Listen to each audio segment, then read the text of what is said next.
Breaking news this hour from Town Hall. I'm Rich Thomason. America's top diplomat says there's no way Iran can be allowed to control the Strait of Hormuz. Secretary of State Rubio says that doing so would set a very dangerous global precedent. The U.S. putting the pedal to the metal with its Iran offensive. The U.S. military completed an 11th night of strikes on Iran. Central Command saying the latest targets included aircraft hangars and drone storage sites. Iranian air defenses activated near the capital, Tehran. An Iran state-run news agency reported explosions in half a dozen provinces.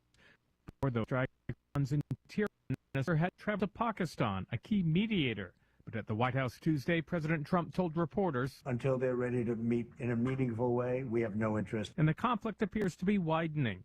Yemen's Houthi rebels declaring a naval blockade of Saudi Arabia, vowing to block the Bab el-Mandeb Strait and cut shipping between the Red Sea and the Gulf of Aden. With the Strait of Hormuz blocked, Saudi Arabia has been relying on a pipeline to the Red Sea to get oil out to market. I'm Ben Thomas. The Gulf Coast, Louisiana in particular, is bracing for Bertha, the tropical storm expected to make landfall southeast of New Orleans late tonight or early tomorrow morning. Meanwhile, it's cleanup across the northeast, that region pummeled by a series of strong storms. New Jersey Governor Mikey Sherrill blaming a computer glitch for 6,600 non-citizens finding their way onto the state's voter rolls. OpenAI says its artificial intelligence system hacked into another AI company, all on its own. OpenAI calling it an unprecedented cyber incident. Congressman Andy Biggs has captured the GOP nomination for Arizona governor, former head of the House Freedom Caucus and outspoken ally of President Trump. On Wall Street, the Dow futures down 60 points. More on these stories at townhall.com. Lanny went to college and racked up huge debt. A little bit over $100,000. For a degree he couldn't use? Now what? I had a friend that went to my computer career. They even helped him get hired immediately after graduation. One of the things I love about IT is that you can work from anywhere you want. You could become an IT pro in just months, including cybersecurity and the basics of AI with zero experience at mycomputercareer.edu. My Computer Career, an elite CompTIA certification partner. It worked for me, and I know it can work for you. This is one student's experience. Individual results vary. When you're vacationing in your RV, there are some things you can always count on. Taking the kayaks out on the lake, hot dogs on the grill, and your sister's boyfriend pulling out his acoustic guitar. Everyone quiet! Harrison's playing. Wow, you're so good, Harrison. With Progressive, your RV is protected 24/7, so you're prepared for whatever you don't see coming. Progressive Casualty Insurance Company and affiliates, not available in D.C. Hitler's birthplace in Austria is set to officially reopen as a police station. Braunau is an attractive town in northern Austria on the border with Germany, but it's also the place where Hitler was born in 1889. The future Nazi leader only lived for a short time in the upstairs rooms of the pale yellow three-story building, but there's long been disagreement over its fate. For decades, the government rented it from the owner in an attempt to stop far-right tourism. It was once used as a centre for people with disabilities, but when the landlady refused renovations and government offers to buy it, the building was seized by the state. That's the BBC's Joanna Keane. French lawmakers approved a bill banning children under 15 from using social media, making France first country in the European Union to pass a blanket ban on platforms as concern grows worldwide over the harmful effects of digital content on youngsters. News and analysis, townhall.com. Long-lost plane wreck, one of historical significance, has been located. The wreckage from a Pan Am plane crash in the ocean 74 years ago that helped lead to requirements for the passenger safety briefings on every flight today has been found off the coast of Puerto Rico. The talks flight attendants deliver about how to inflate a life vest or find the exits on a plane that are routine today were developed after 52 people perished aboard Pan Am's Clipper Endeavour because they didn't get off the plane before it sank. Explorers used an autonomous sonar drone to find the fuselage and tail of the DC-4 last month under 2,000 feet of water. Keith Peters reporting. Nicolas Maduro returns to a New York courtroom as his lawyers continue objections to the U.S. military operation that snatched Venezuela's dictator from power. Maduro being held in a Brooklyn jail facing drug trafficking charges. More on these stories, townhall.com. Washington is wasting $500 million every year on a federal supervision system that doesn't work. Probation officers are overwhelmed. Resources are going to people who pose zero threat, while actual dangerous individuals slip through the cracks. The Safer Supervision Act stops the waste and refocuses every dollar on protecting families from harm. President Trump's own pollster found about 80% of Trump voters want this fixed. It's time for Congress to get this done. Stop the waste. Protect our communities. Visit safersupervision.com. Paid for by the Reform Action Fund. The Trump administration has brought positive changes when it comes to fixing our broken healthcare system. If we really want to make America healthy again, well, that starts at home. And that's where the Wellness Company comes in. You see and hear from the Wellness Company doctors all the time, and you know their products are the gold standard for keeping you and your family safe and healthy, giving you the opportunity to make sure you're prepared for whatever happens with their prescription medical kits. Additionally, the Wellness Company offers a variety of products, from parasite cleanses to methylene blue to weight loss and so much more. Make America healthy again starts at home. Do your part and protect the health of you and your family. Live a healthier, longer, and more satisfying life. Go to twc.health/Godzilla and order. That's twc.health/Godzilla. Use promo code Godzilla to save 10% today. Everybody's talking about weight loss injections because the results are so dramatic. They work by lowering blood sugar and reducing appetite. So, what if you're looking to lose weight but not interested in painful weekly injections, especially when you hear about some of those intense side effects? That's why doctors created a weight loss supplement called Lean, and the results are remarkable. The ingredients studied in Lean have been shown to lower your blood sugar, burn fat by converting it into energy, and curb your appetite and cravings, so you're not as hungry. But listen, Lean is not for the casual dieter with only a few pounds to lose. The doctors at Brickhouse Nutrition created Lean for frustrated dieters with 10 or more pounds to lose. Get started with 20% off and free rush shipping so you can add Lean to your healthy diet and exercise plan. Go to takelean.com and enter the code Godzilla for your discount. That's discount code Godzilla at takelean.com. And they're off. This summer, the Thunder returns to Colonial Downs Racetrack. Live thoroughbred racing June 25th through September 7th. Feel the excitement. Hear the roar of the crowd. Experience Virginia's premier horse racing destination every Thursday through Sunday all summer long. Bring the whole family for Family Fun Sundays, packed with activities for all ages. Parking? Free. General admission? Free. Memories? Priceless. Make Colonial Downs Racetrack your new summer fun time tradition. Get tickets and race day info now at colonialdowns.com. MyPillow's second annual mega sale is finally here. Get our patented premium MyPillows that adjust your exact individual needs to give you the best sleep of your life. When I got MyPillow, I'm asleep almost immediately. I stay asleep at night and I wake up more well-rested in the morning. I guarantee they're going to be the most comfortable pillows you'll ever own. King size only $24.98. Queen size only $19.98. Giza Dream bed sheets, the best sheets in history, as low as $29.98. Lux Pierce 6-piece towel sets, towels that actually dry you. What a concept.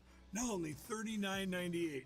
And our made in the USA mattresses and mattress toppers as low as $99.98. So go to mypillow.com or call the number on your screen.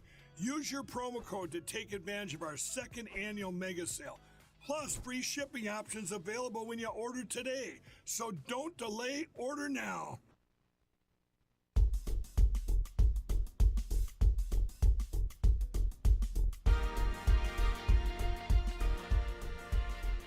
Well, happy wet and wild Wednesday morning, folks. At least that's the way it is here in Richmond. You're listening to the John Fredericks Media Network.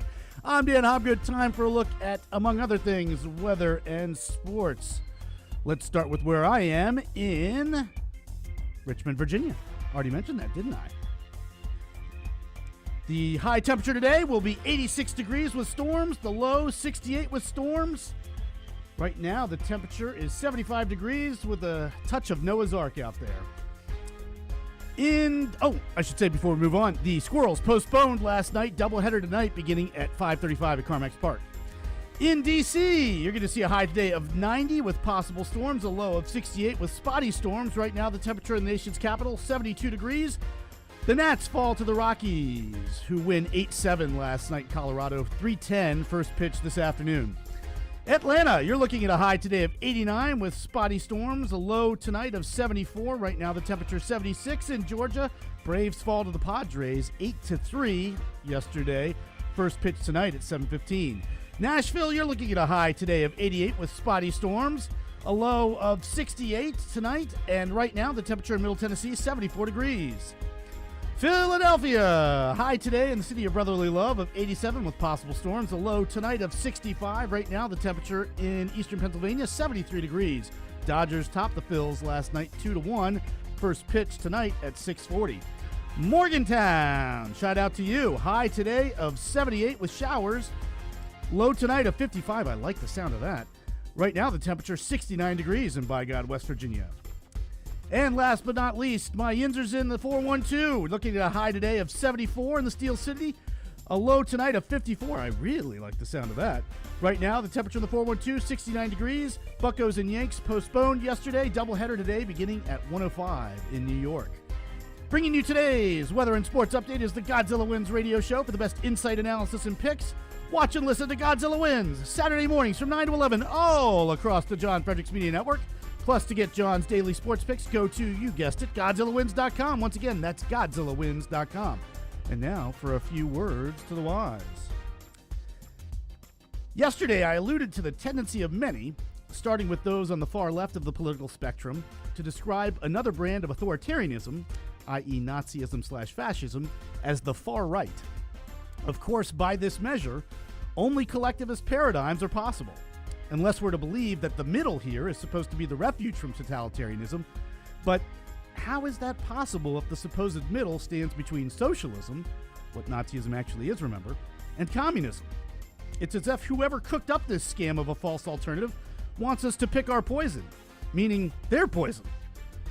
So what's the real story?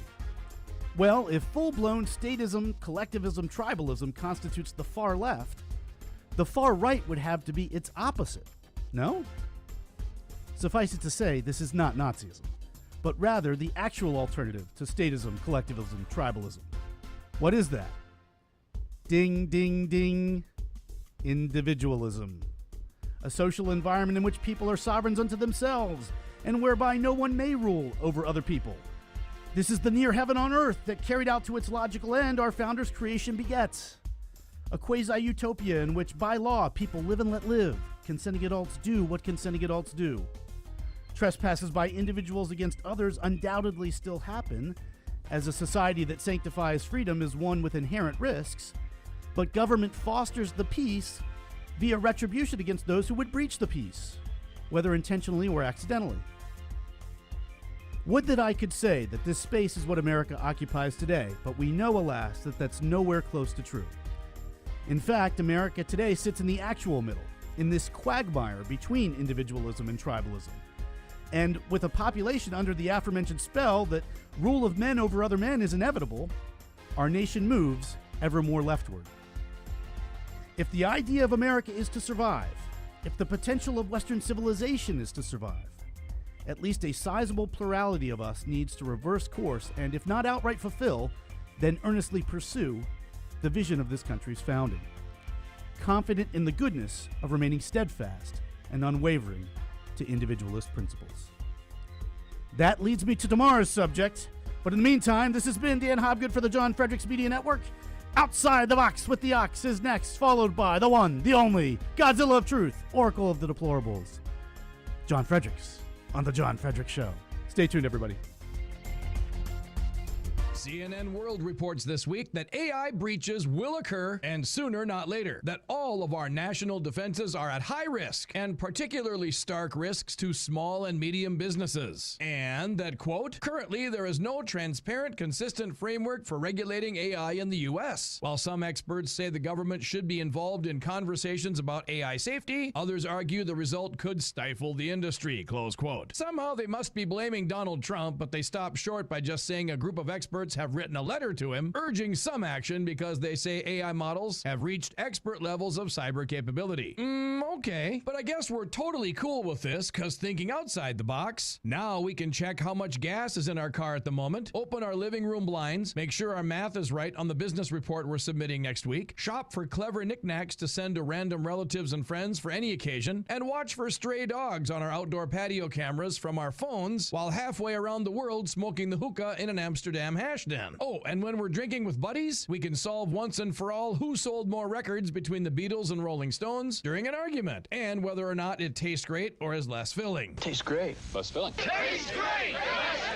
Well worth the risk of total global financial meltdown by non-human superintelligent machines with no innate groundings in morals, societal mores, or fear of eternal punishment from a supreme being. There is no God. Here outside the box with the Ox in the Eastern Time Zone and now in West Virginia on the John Fredericks Media Network. John Fredericks. It is the most egregious thing I've seen in a lifetime. President Trump. The whole thing is ridiculous. When politics start getting wild. They want to have every single thing that you don't want. Raise taxes, men and women's sports. They're going to open up their border. Trump hits the speed dial. Thank you for calling in on such short notice. You came first, John. Wake up with the John Fredericks Show weekday morning, 6 Eastern, 5 Central on JFMN.TV, the massive J-Fred radio network, and all across the socials. You came first, John. Thank you very much, and you do a great job. Right now, download the new WV Sports Nation app from the Apple Store or Google Play and get the entire Mountaineers sports world in the palm of your hand. Right now, get notified when new stories drop about your favorite Mountaineers teams and athletes. Download the WV Sports Nation app right now. Get updates on next-level Mountaineers like Weatherholt and Joe Mazzulla. All that and more right in your pocket right now. Download the new WV Sports Nation app from the Apple Store or Google Play. Download the app right now. You hear a lot about weight loss injections because the results are dramatic, but injections aren't for everyone. So doctors created a new generation weight loss supplement.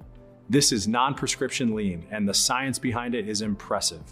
The studied ingredients in lean are intended to address weight loss in 3 powerful ways: help maintain healthy blood sugar, help control appetite, and help convert fat into energy so you burn it faster. Get 20% off with discount code Godzilla at TakeLean.com. Code Godzilla at TakeLean.com. Woke up with an AM light, found the truth still standing right. John Fredericks on the dial, cutting through the noise in style. If you want it straight, you know where to go. He rolls like thunder, head to toe. John Fredericks Radio Network. John Fredericks Radio Network. Godzilla of Truth. Hear that roar, Godzilla of Truth. John Fredericks Radio Network. He brings the facts and he brings more. Godzilla of Truth.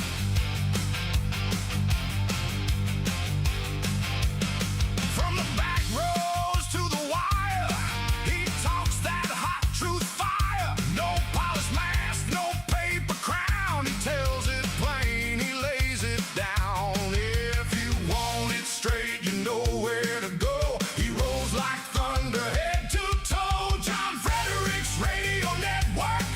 John Fredericks Radio Network. Godzilla of Truth. Hear that roar, Godzilla of Truth. John Fredericks Radio Network. He brings the facts and he brings more. Godzilla of Truth.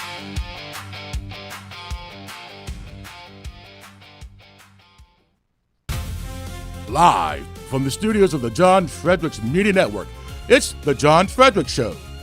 Grab yourself a cup of 1775 coffee, sit back, and get ready for the best 4 hours of talk in the universe.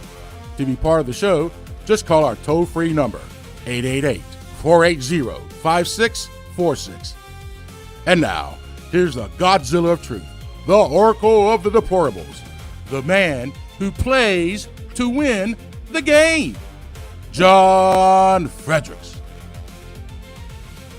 Back here live at the Waterfront Village with my friend, the zombie, Jonathan. You're looking good. Jonathan just got an awesome face paint job. What do you think? I like turtles. All right, you're great zombie. And Okay, you're on the John Fredericks Media Network, and I am your Godzilla of the Truth in America, your Oracle of the Deplorables. Lace them up and lace them tight. I hope you're ready to go today. As all days, we are ready to rock and roll. Truth and clarity right here. Got to get nonsense somewhere else. I can't help you, but you're going to get the truth on the John Fredericks Media Network. Plus, we love taking your calls. This is a call-in show. 888-480-JOHN, 888-480-5646. Well, fasten your seatbelts, folks. Here we go.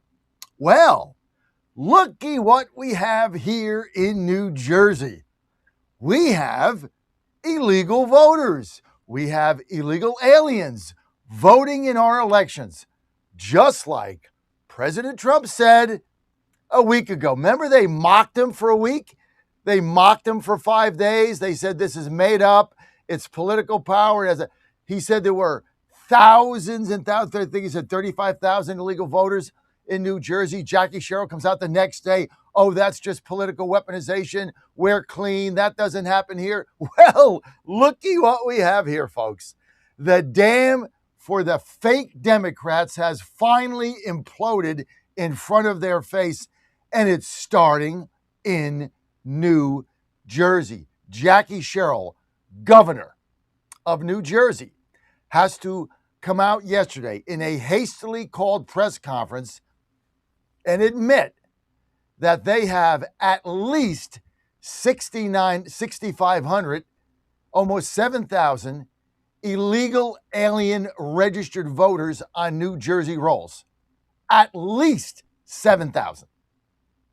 Trump says it was 35,000. Now, of course, New Jersey wouldn't give the voter rolls to the Department of Justice. Why? Because there is illegal voters on there. People that are voting that are not citizens, and they're voting in federal elections.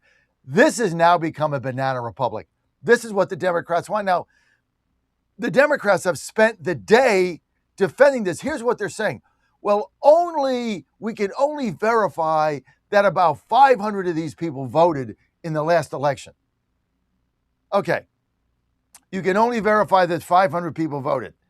You can only verify there's 6,500 illegals on your voting rolls. Department of Justice said there's 35,000. So let's times that by 6, right? Because the Department of Justice says you're about 6x short. So if they say 500 people voted illegally and there's 6 times more illegal voters than Jersey said there was, times 500 by 6, that's 3,000. 3,000 voters can influence county election, city election, council election, congressional election. They can influence anything. You don't know if they're all concentrated in Union County. You have no idea where they are. They could all be concentrated in Passaic. They could all be concentrated anywhere and flip a House seat. Are you kidding me? This is the tip of the iceberg. President Trump is right again. Again, he's right to do this. And the libtards are out there mocking him for 5 days. And now they're all backtracking on it saying, well, this is an isolated incident. No, it isn't. This is one of many states. Every single state that wouldn't turn over their voting rolls has illegals on them. We don't even know what the number is. No one has any idea. But Trump was right. We're in banana republic stage now, where we got illegals voting, registered to vote, and they say, oh, nothing to see here. It was a computer glitch. And then Jackie Sherrill's out, wait a minute. This was not on my watch. She said she was appalled by it. Appalled you are. She was appalled by it. She was appalled. She's going to take immediate action. She blamed the former governor, Governor Phil. She blamed him. Then the Democrats are out there blaming a computer glitch. Well, it was just a computer glitch. This happens. Software gets messed up. It was just a software mistake. Oh, we're going to fix it. After the votes are in and elections are already won and certified, now you're going to fix it. What the hell are you going to fix? You don't even know what you're fixing. You're registering illegals when you got motor voter. So you're just registering. They're checking the box, not an illegal citizen. Then you register them to vote. Then they get a ballot in the mail. Then they vote. Then they put it in the drop box. There's no ID. I mean, think about what happened. I'm an illegal immigrant. I came in the country illegally. New Jersey says, hey, get a driver's license. It's all good. We want you to drive trucks and go the wrong way down the interstate. Hey, commercial license, baby. Let's go. Let's get a license so you can get a job illegally too, because you're not supposed to work here without a permit. And the people that are hiring you aren't supposed to hire you. But let's break all the laws and get you a driver's license. Yay, let's go get a driver's license. Go to DMV. That's always a fun day in New Jersey if you ever live there. DMV, schedule the appointment for Tuesday, get there Monday. So they wait because they don't have anything else to do because they're getting welfare. So they wait and they wait and they wait and they get their license. And then they get this form, which they can't read because they can't speak English. And it says, are you a citizen? Maybe they check no. Maybe they check yes. Who knows? Let's say they check no. No, I'm not a citizen. Okay, good job. But of course, you're automatically registered to vote.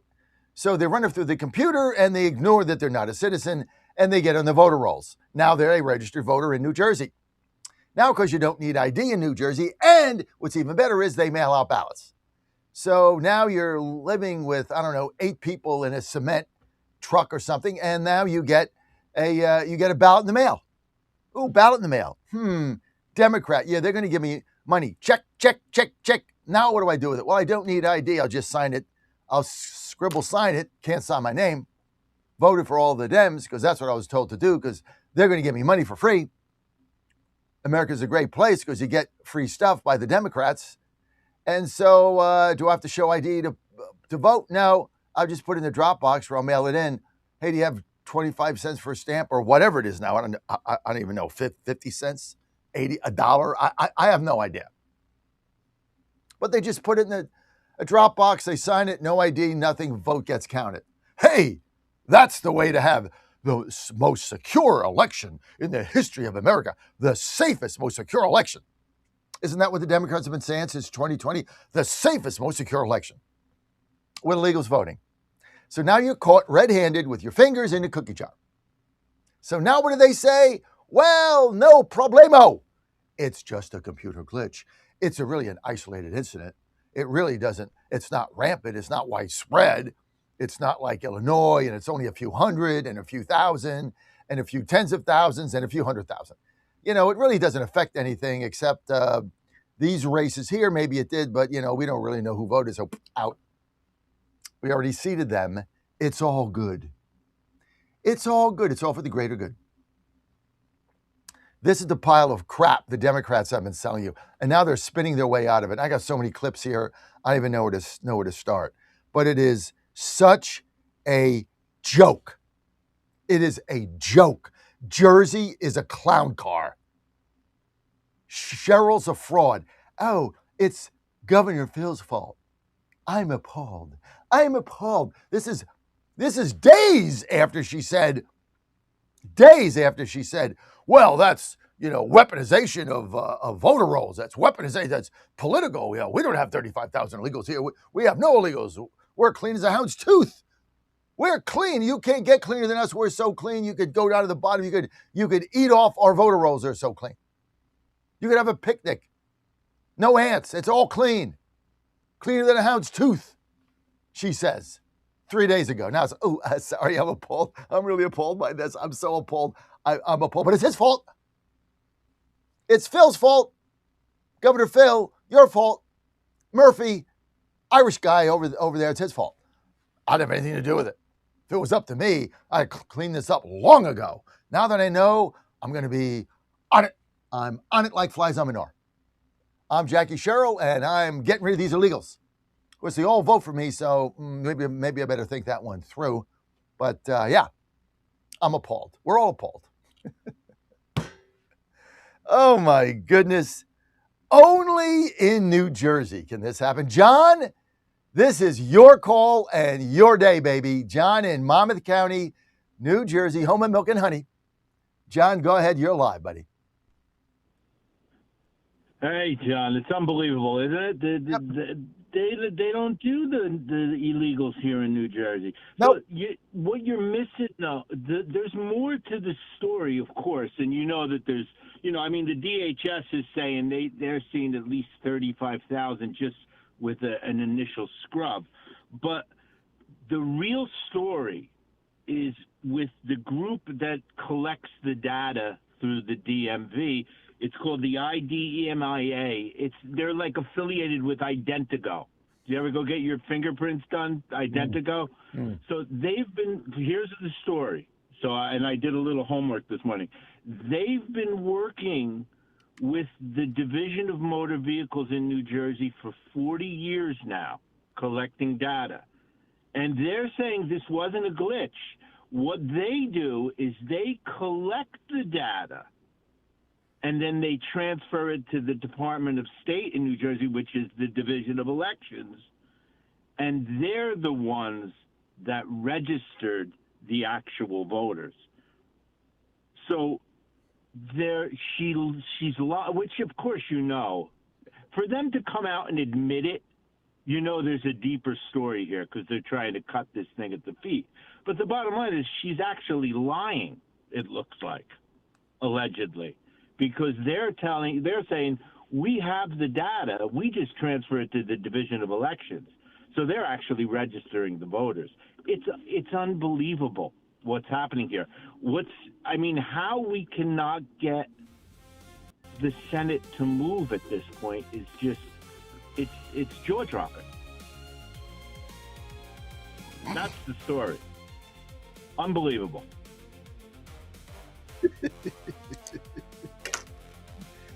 There's no voter fraud, Johnny.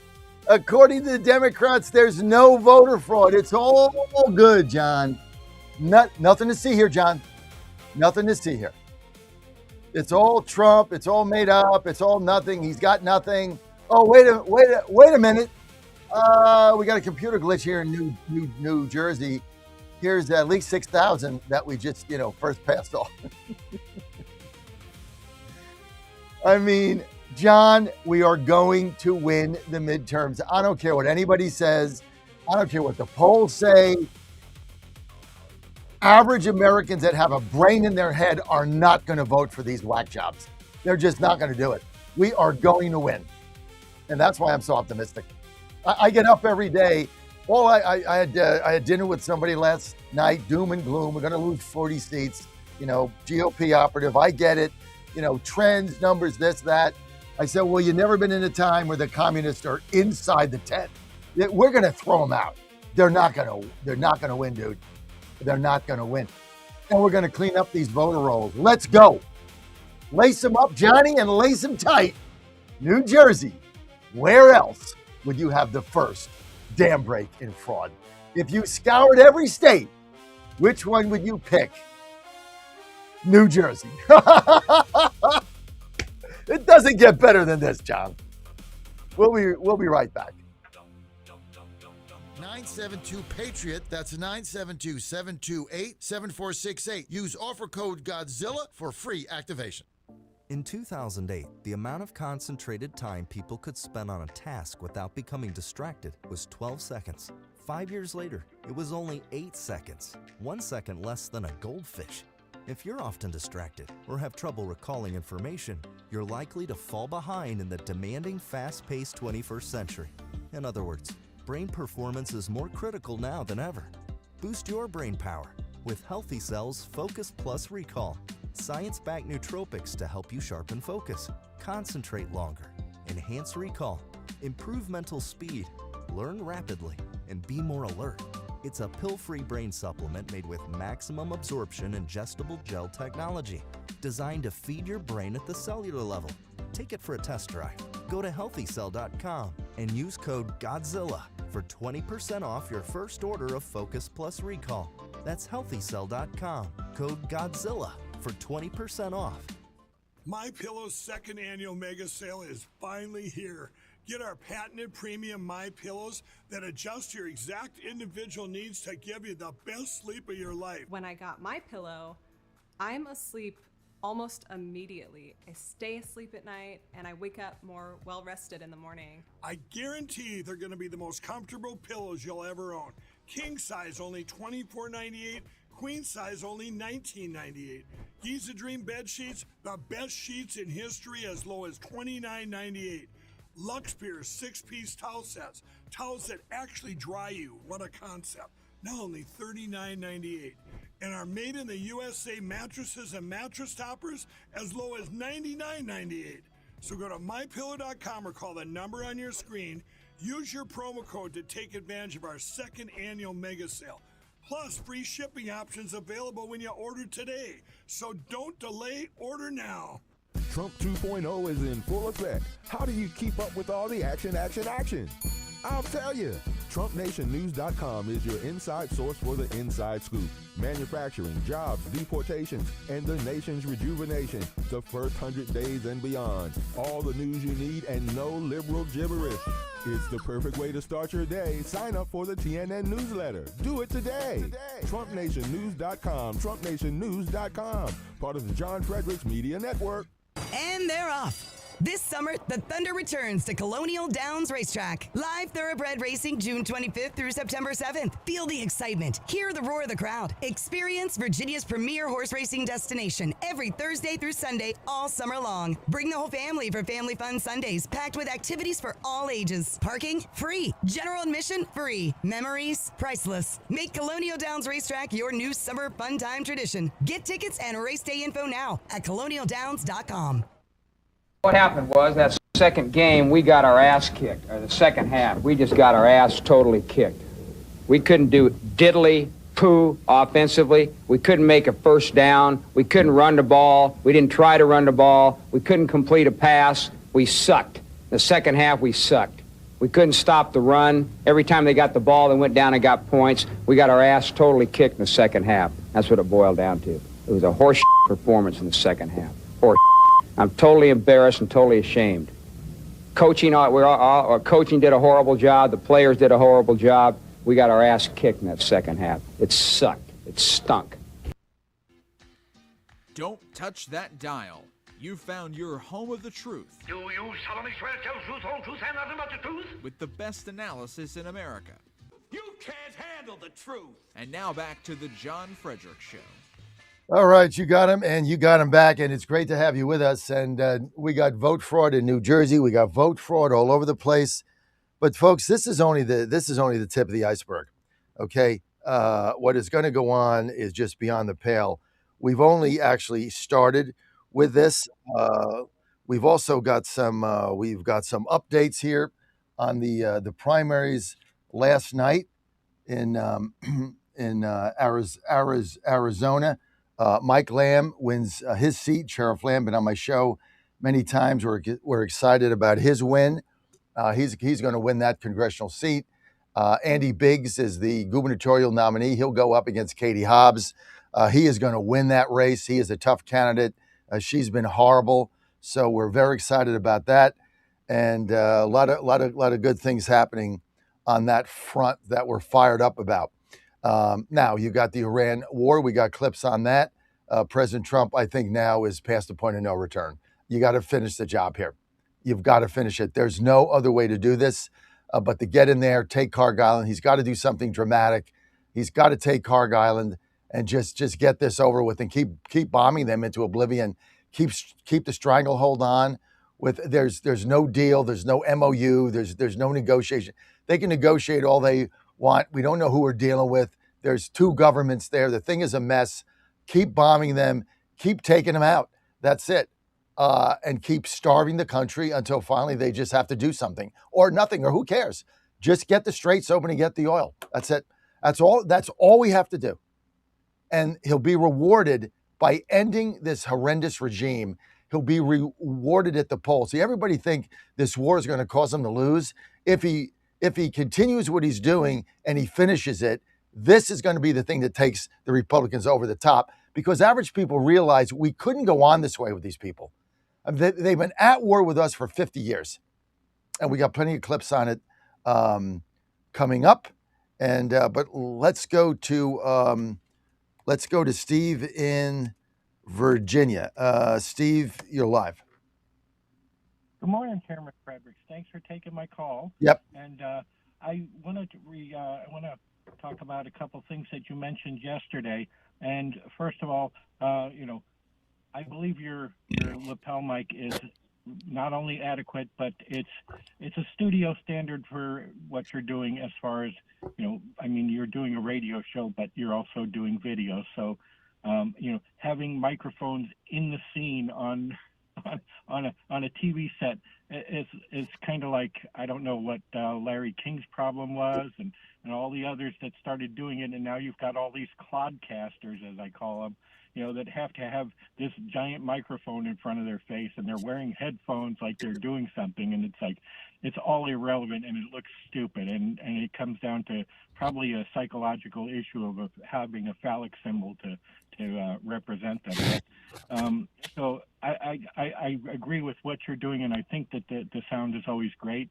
And when it comes to your weight loss, I think that's really great. At one time, I myself, 6'2", weighed 288 pounds, but I also worked out a lot when I was young.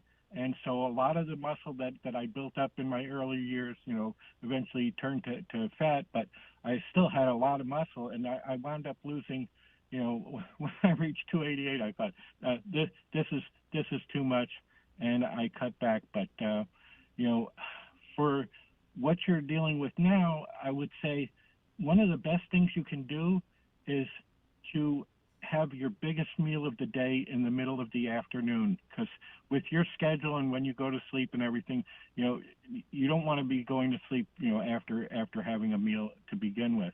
But I actually, with just a good dose of B12 and not eating, during the evening hours, but eating my biggest meal in the afternoon, I went from about 250 down to 212 without changing anything that I ate or the amounts of anything that I ate.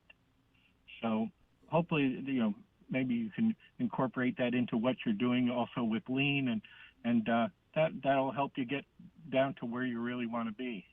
Well, thank you for that. And I've got my lean right here. I take it at the 7 o'clock hour. So when I get back, I'll take it. I feel I just take it on air, but this is lean weight loss, so we'll do that at 7. But I'm kind of excited about it, and I got to get this last 25 off before the end of the year. I got 6 months to go, so lost a pound already. So it's a good sign, You get on the scale, you're either the same, down, or up, right? Down is always better than up, regardless of what it is.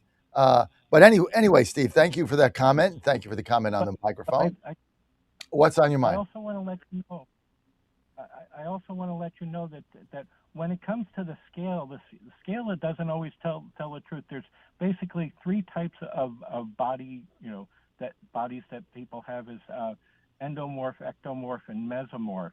And, knowing you personally, I'd say you're a combination of all 3, but, you can't, take what your weight is and also take, the size of whatever suit you're wearing and say, well, I need to get down to this size, or I need to get down to this weight, because the way your body's made, you have a lot of large bones and a lot of muscle, but you also, have a lot of internal organs, which is the differences of the endomorph, ectomorph, and mesomorph. So, some people are more to one or the other, and they can look thin as a rail and be healthy and everything. But other people like you and me, it's like you're always going to have like a bit of a gut because you've got large intestines and internal organs. So it's like when people say my cat Sammy is fat. First of all, he's not fat. He's big bone. He's just got big bones, right? Big paws, big bones. So we get it. But yeah, Sammy's doing fine. I got to tell you though, now that we're not on politics, you brought it up.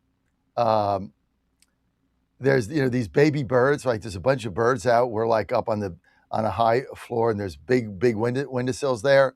So the birds now mock them because we can't open the window. It's too high, and would never open it with a screen because his paw could go through it and he could fall out. So that's not going to happen. So the windows are closed. So the birds have figured out that he can't get to them. So they sit on the ledge and mock him. They mock him. It's like hilarious. And he goes crazy, and they're like just staring at him.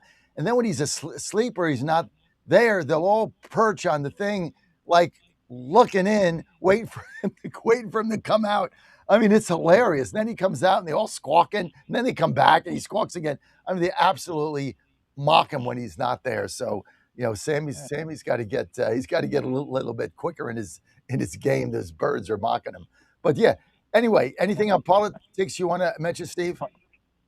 Well, I guess it's part of their entertainment, but yes. But yeah, when you mentioned about as far as weight and the scale, I was actually going to a gym, some number of years ago, and the guy who owned the gym had been a bodybuilder, and professional bodybuilder, and then he had retired from bodybuilding, and he had his gym, so he looked at me one day and he says, how much do you weigh? And I said, well, you're the expert, because he judges competitions, and I said, so, how much do you think I weigh? And he says, well, I think you're like 240. And I'm like, no, I'm 270. So, muscle can add a lot of weight to your, to your scale, and you don't really look like you're, that heavy. So, looks can be deceiving, but, go for what's healthy for you and what you're happy with. And, I look forward to seeing what Lean's going to be doing for you, because it sounds interesting. I looked at their website, and so I appreciate that. Something's going to get you to where you want to be, and maybe this is it. But, once again, eating your biggest meal at the in the middle of the afternoon is probably the best thing you can do. Yeah, I actually concur with that, John. I was thinking your story about the birds. It's like we are at a lion or tiger exhibit at the zoo. we're safe because they're behind the glass. Like, hey, look at the lion, look at the tiger. It's like he's their entertainment. Yep. Yeah, I mean, they'll perch on the window and they'll be staring into the window, wondering where he is, and then like he'll be asleep somewhere. And Anna or Joe will wake him up and say, hey, the birds are mocking you. And then we'll just wake him up and dump him there. And he jumps up and he goes crazy. And they're like just dancing around, laughing their ass off, waiting for him. And then they fly. He puts his paws on the window and they all fly away. And then 16 seconds later, they're all back because they figured out he can't get out. So they just mock the hell out of him. I mean, it's a sad state of affairs for Sammy when you get older and the birds who were once your prey are now right. Exactly. You're like in their zoo. It's a whole different story with a pane of glass between. Whole different story, but yeah. That and just age. I mean, yeah. He gets older. I mean, he's not going to do anything. So we can barely get him out. I used to take him when I first got there. I would walk him in the McPherson Square. He doesn't want to do that anymore. He just sits there. He just doesn't want to do it. We'd rather sit in the sun. You bring him out there, the sun's out. He just lies down. It's like, well, you can lie down upstairs. Why am I standing here? So he's getting older. So I guess it affects all of us, Dan. Let's get Dan. Let's get to cut one. We're gonna have fun with this today, Danny boy. Here's Jake Tapper. He says that the New Jersey voter roll error is not good for Democrats' argument. Really, Jake? Wow. Jake Tapper had an epiphany. Well, the fact that the illegals are voting in New Jersey probably isn't a good argument for them saying that non-citizens can't vote because, maybe we do need to say back Jake Areno. Let's go to Jake Tapper, cut one, an epiphany. For nothing. But Mikey Sherrill, the governor of New Jersey, made this announcement today, a surprising announcement. Nearly 400 non-citizens voted in New Jersey elections as a result of what she calls a serious software error. Governor Sherrill posted this quote, as the Trump administration tries to weaponize elections for political gain, I am ensuring we protect our elections. She goes on to say the difference is simple. When we find a problem, we don't hide it, deny it, or invent conspiracies. We investigate it, we fix it, and we tell the public. I have to say, though, for Democrats, I'm not saying that the Save America, the SAVE Act is going to pass. Yeah. But this is not good for Democrats' argument that there's no such thing as undocumented immigrants voting.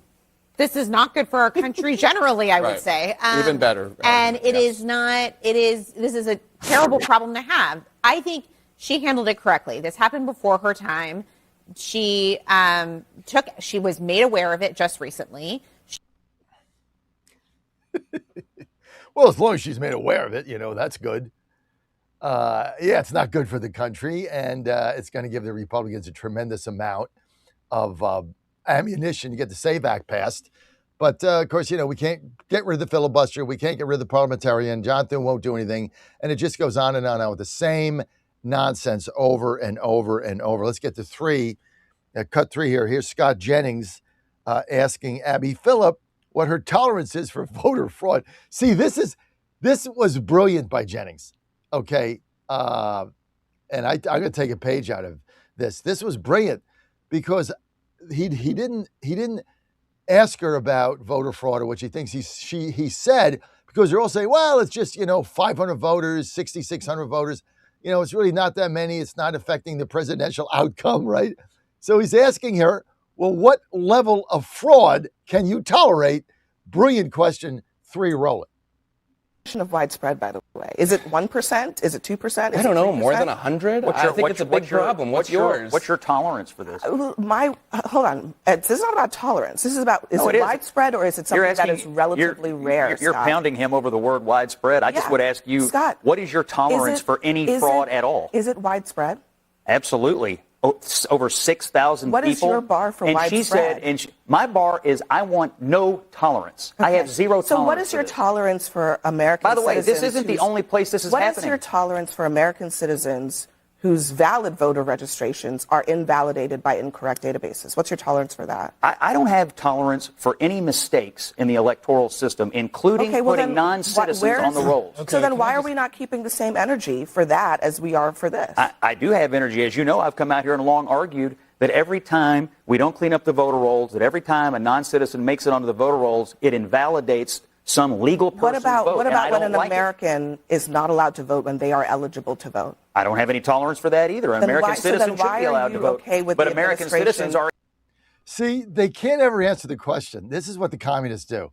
They just flip it back. Well, what about you? What about you? What about you? What about you? It's got nothing to do with this.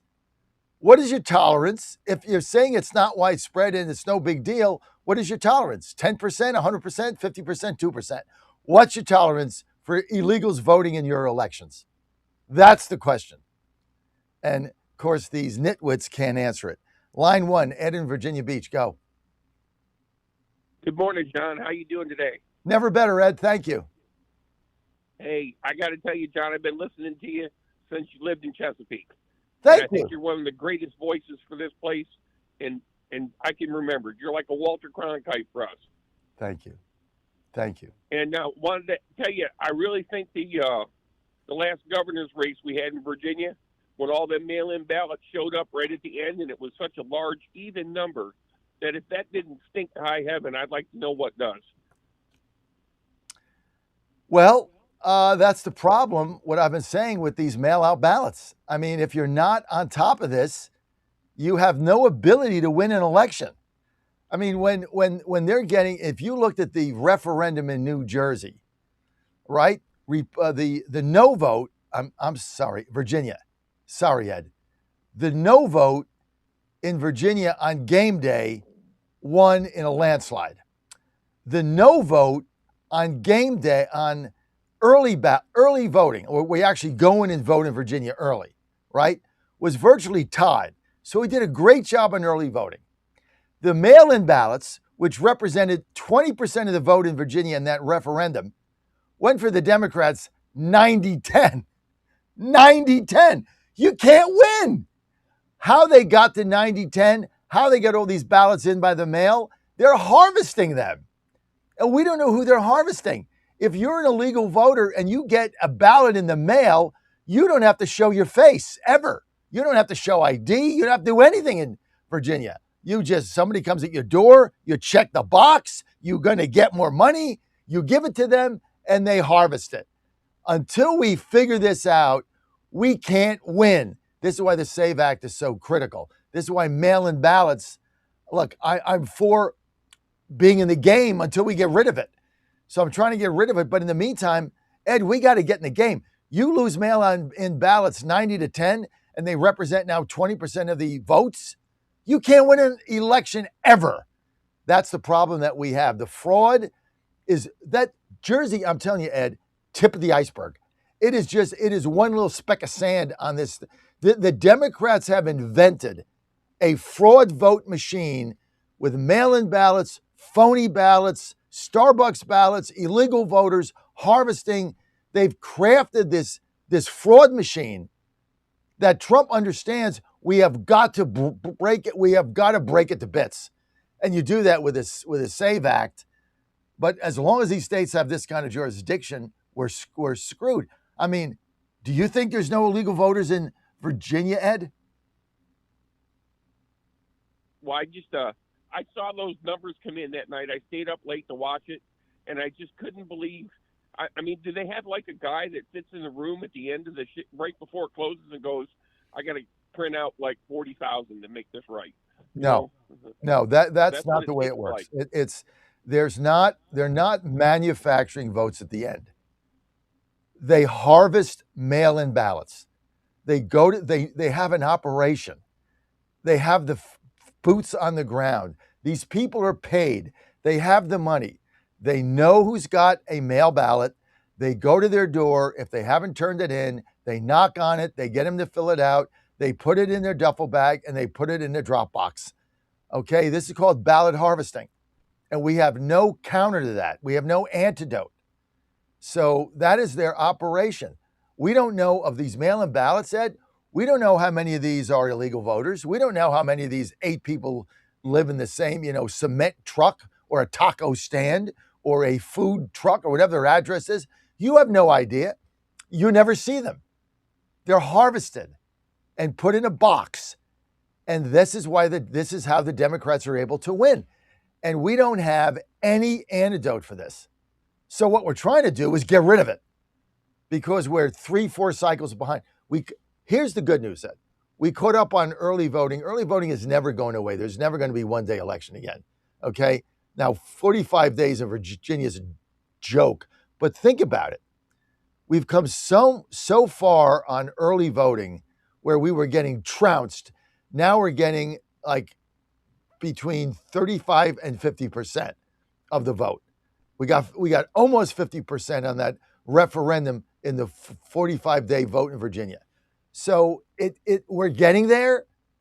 We've done a masterful job at that and getting even with them on early voting. And we're still winning game day. But it's the mail-out ballots that are killing us because it's a fraud scheme, Ed. It's all fraud. That's why they're winning 90-10. Unbelievable. Ed from Virginia Beach. Hey, Ed, thank you for the kind words. Ed, I'll give you the final word, and then we got to go. Go ahead, Ed. I wanted to say the last time I talked to you, I called you on the phone to give you the results of my polling. And I don't know if you remember that or not, but Sure I wanted do. to mention that when I went to my polling station, the Democrats had a card table set up and 3 people sitting there. And I looked over at the other side of the sidewalk, and it was a ghost town. Yeah. I don't know. The Republican machine in Virginia really needs to step it up just a little bit. So the problem we have, Ed, and I'll be very candid here, is our get out the vote effort is volunteer driven. Their get out the vote effort are paid operatives. Those 3 people at the card table, they were getting paid $25 an hour. That's the difference. They put the money in this. We don't. We don't raise it. We want to raise money and put it in TV ads. They raise money. They pay these people. These are all paid operatives. Every time you see a tent, every time you see a card table, every time you see them handing out palm cards, they're paid. You see our people doing it, volunteers. They put the money where the votes are to gather them. Our consultants get your money, run TV ads, get 15%. You don't get 15% for the paid operatives at the card table. You get 15% for running TV ads and mailers. That's just a reality, Ed. It's a cold, hard truth. It's where the Republicans are at right now. Elections are driven by consultants who are driven by making money, who don't put anything in the ground game. That's why we get beat on signs, everything. All our people are volunteers. All their people are paid. That's the fundamental difference. Ed, thank you. John Fredericks Media Network. I think we've got Elaine Parker coming up. Christine Glassner. After that, more on New Jersey and the vote fraud when I get back. Stay with us.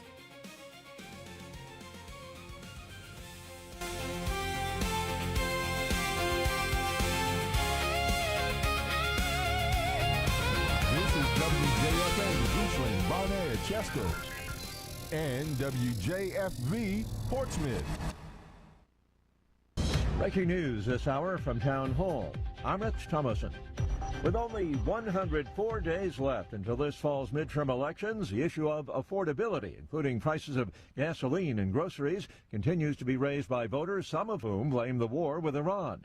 But one GOP leader, Oklahoma Congressman Josh Brecheen, says the real culprit is Congress spending beyond its means. Devaluation of our currency is what's driving this. Overspending in Washington, D.C. The biggest thing we can do to stop the unaffordability crisis is to stop the devaluation of our currency and do something, really do something about the $2 trillion overspend every year. We are a nation that's headed towards a sovereign debt crisis or inflation turning into hyperinflation. That is our future. There was a time in the 1900s where $5 would be comparable to $100 today. The Oklahoma Republican says that the devaluation of the dollar, is what's really behind higher prices at gas pumps and grocery store checkout counters. Close ally of President Trump, Congressman Andy Biggs, has won Arizona's Republican governor's primary. Secretary of State Rubio says Iran cannot be allowed to control the strategic Strait of Hormuz. If we create a precedent in the Middle East where a nation state can decide that they are going to control an international waterway, charge a toll, and if you don't pay them, blow up your ships, we have created a very dangerous precedent. The U.S. has carried out an 11th night of military strikes on Iran. It is one of a U.S. president's most solemn duties. Later today, President Trump will attend the dignified transfer ceremony for 4 U.S. service members recently killed in the Mideast. Large swath of the east has been pounded by severe storms, flooding rains, fierce winds, and Tropical Storm Bertha expected to make landfall along the Louisiana Gulf Coast late tonight or early tomorrow morning. On Wall Street, the Dow futures are down 13 points. NASDAQ futures 150 points in the red. More on these stories, townhall.com.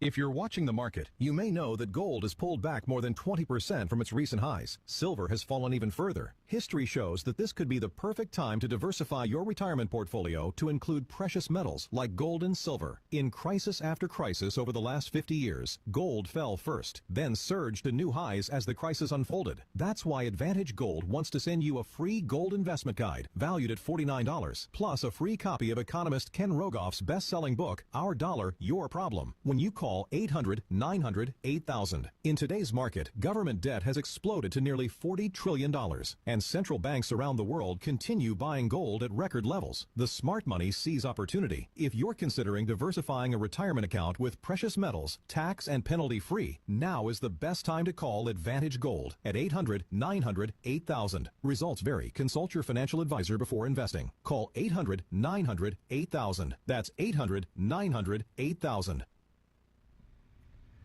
Ukraine is pushing ahead with its fight against Russia under new military leadership. President Zelensky has fired his army chief following public pressure, then announced the commander's successor. Making the announcement, the president thanked General Syrski and said a significant path had been traveled. His replacement is the much younger Mihailo Drapati, a man with a distinguished record of his own and, crucially, a friend of the ousted defense minister Mikhailo Fedorov. Mr. Fedorov called his appointment a breath of fresh air and a renewed source of hope. That will go some way towards reassuring thousands of protesting Ukrainians that their voices have been heard. But they will also want to know that Mr. Fedorov, seen as the driving force behind much of the military's recent innovation, will continue to play a central role. The BBC's Paul Adams. At least 999 people have died from the Ebola outbreak in eastern Congo, the grim toll in what's already been declared the fastest outbreak in history. News and analysis, townhall.com. Not so fast on the release of a Columbia University activist. A federal appeals panel in New York reverses a lower court decision ordering the release of pro-Palestinian activist Mohsen Madawi, a legal permanent resident, opening the door to his re-arrest. Madawi is a student protest organizer who the Trump administration spent more than a year trying to deport. He's been appealing a removal order in immigration court. In their unanimous decision Tuesday, the panel found the federal judge overstepped by intervening before the case moved through immigration courts. The ruling mirrors a separate appellate panel's decision earlier this year against Mahmoud Khalil, a former classmate of Madawi's at Columbia University. Julie Walker, New York. OpenAI says its artificial intelligence system went off the rails, hacking into another AI company all on its own. OpenAI calls it an unprecedented cyber incident. More on these stories, townhall.com. Van Hillary has fought for America before, and he's ready to do it again. As an Air Force navigator in Desert Storm, Van's mission was simple: chart the course, stay on mission. When he came home to Tennessee, he won an election nobody thought a Republican could win. Then he did it again and again. For almost a decade, America First conservative Van Hillary has fought the radical left, stood with President Trump, and never folded, securing our border, cutting taxes, and bringing jobs to Tennessee. Radical Democrats are trying to hijack our country. President Trump needs a conservative fighter who knows how to win. I'll keep fighting to help President Trump finish what he started, keeping our border secure, growing our economy, and destroying the woke agenda. I'm Van Hillary, and I approve this message because I'm standing with President Trump to get America back on mission. America First conservative Van Hillary. He's never folded, and he never will. Paid for by Van for Tennessee. Everybody's talking about weight loss injections because the results are so dramatic. They work by lowering blood sugar and reducing appetite. So, what if you're looking to lose weight but not interested in painful weekly injections, especially when you hear about some of those intense side effects? That's why doctors created a weight loss supplement called Lean, and the results are remarkable. The ingredients studied in Lean have been shown to lower your blood sugar, burn fat by converting it into energy, and curb your appetite and cravings, so you're not as hungry. But listen, Lean is not for the casual dieter with only a few pounds to lose. The doctors at Brickhouse Nutrition created Lean for frustrated dieters with 10 or more pounds to lose. Get started with 20% off and free rush shipping so you can add Lean to your healthy diet and exercise plan. Go to takelean.com and enter the code Godzilla for your discount. That's discount code Godzilla at takelean.com. Hey folks, Al Green here for SatPhone. When you're on the go, you want to know you're connected. If it's a family vacation or an off-the-grid escape to a remote destination, having reliable communication helps you feel safe and secure. You can't afford to find yourself in a dead zone. That's why you need SatPhone. SatPhones are reliable, durable, and give you global coverage. If you can get outside, you can get in touch. It's that simple. Make calls from your SatPhone to any regular cell phone in the United States. The phones are a $1,500 value, but you can get yours free. Just sign up for a 15-month plan, $94.95 a month. Get 150 minutes monthly that roll to the next month. Go 3 months without using them, that's fine. Yes, 3 months, 450 minutes, all yours. Visit SAT123.com or call 855-980-5830. SAT123.com, 855-980-5830. Get surety and security with your SatPhone. Call now. Washington is wasting $500 million every year on a federal supervision system that doesn't work. Probation officers are overwhelmed. Resources are going to people who pose zero threat, while actual dangerous individuals slip through the cracks. The Safer Supervision Act stops the waste and refocuses every dollar on protecting families from harm. President Trump's own pollster found about 80% of Trump voters want this fixed. It's time for Congress to get this done. Stop the waste. Protect our communities. Visit safersupervision.com. Paid for by the Reform Action Fund.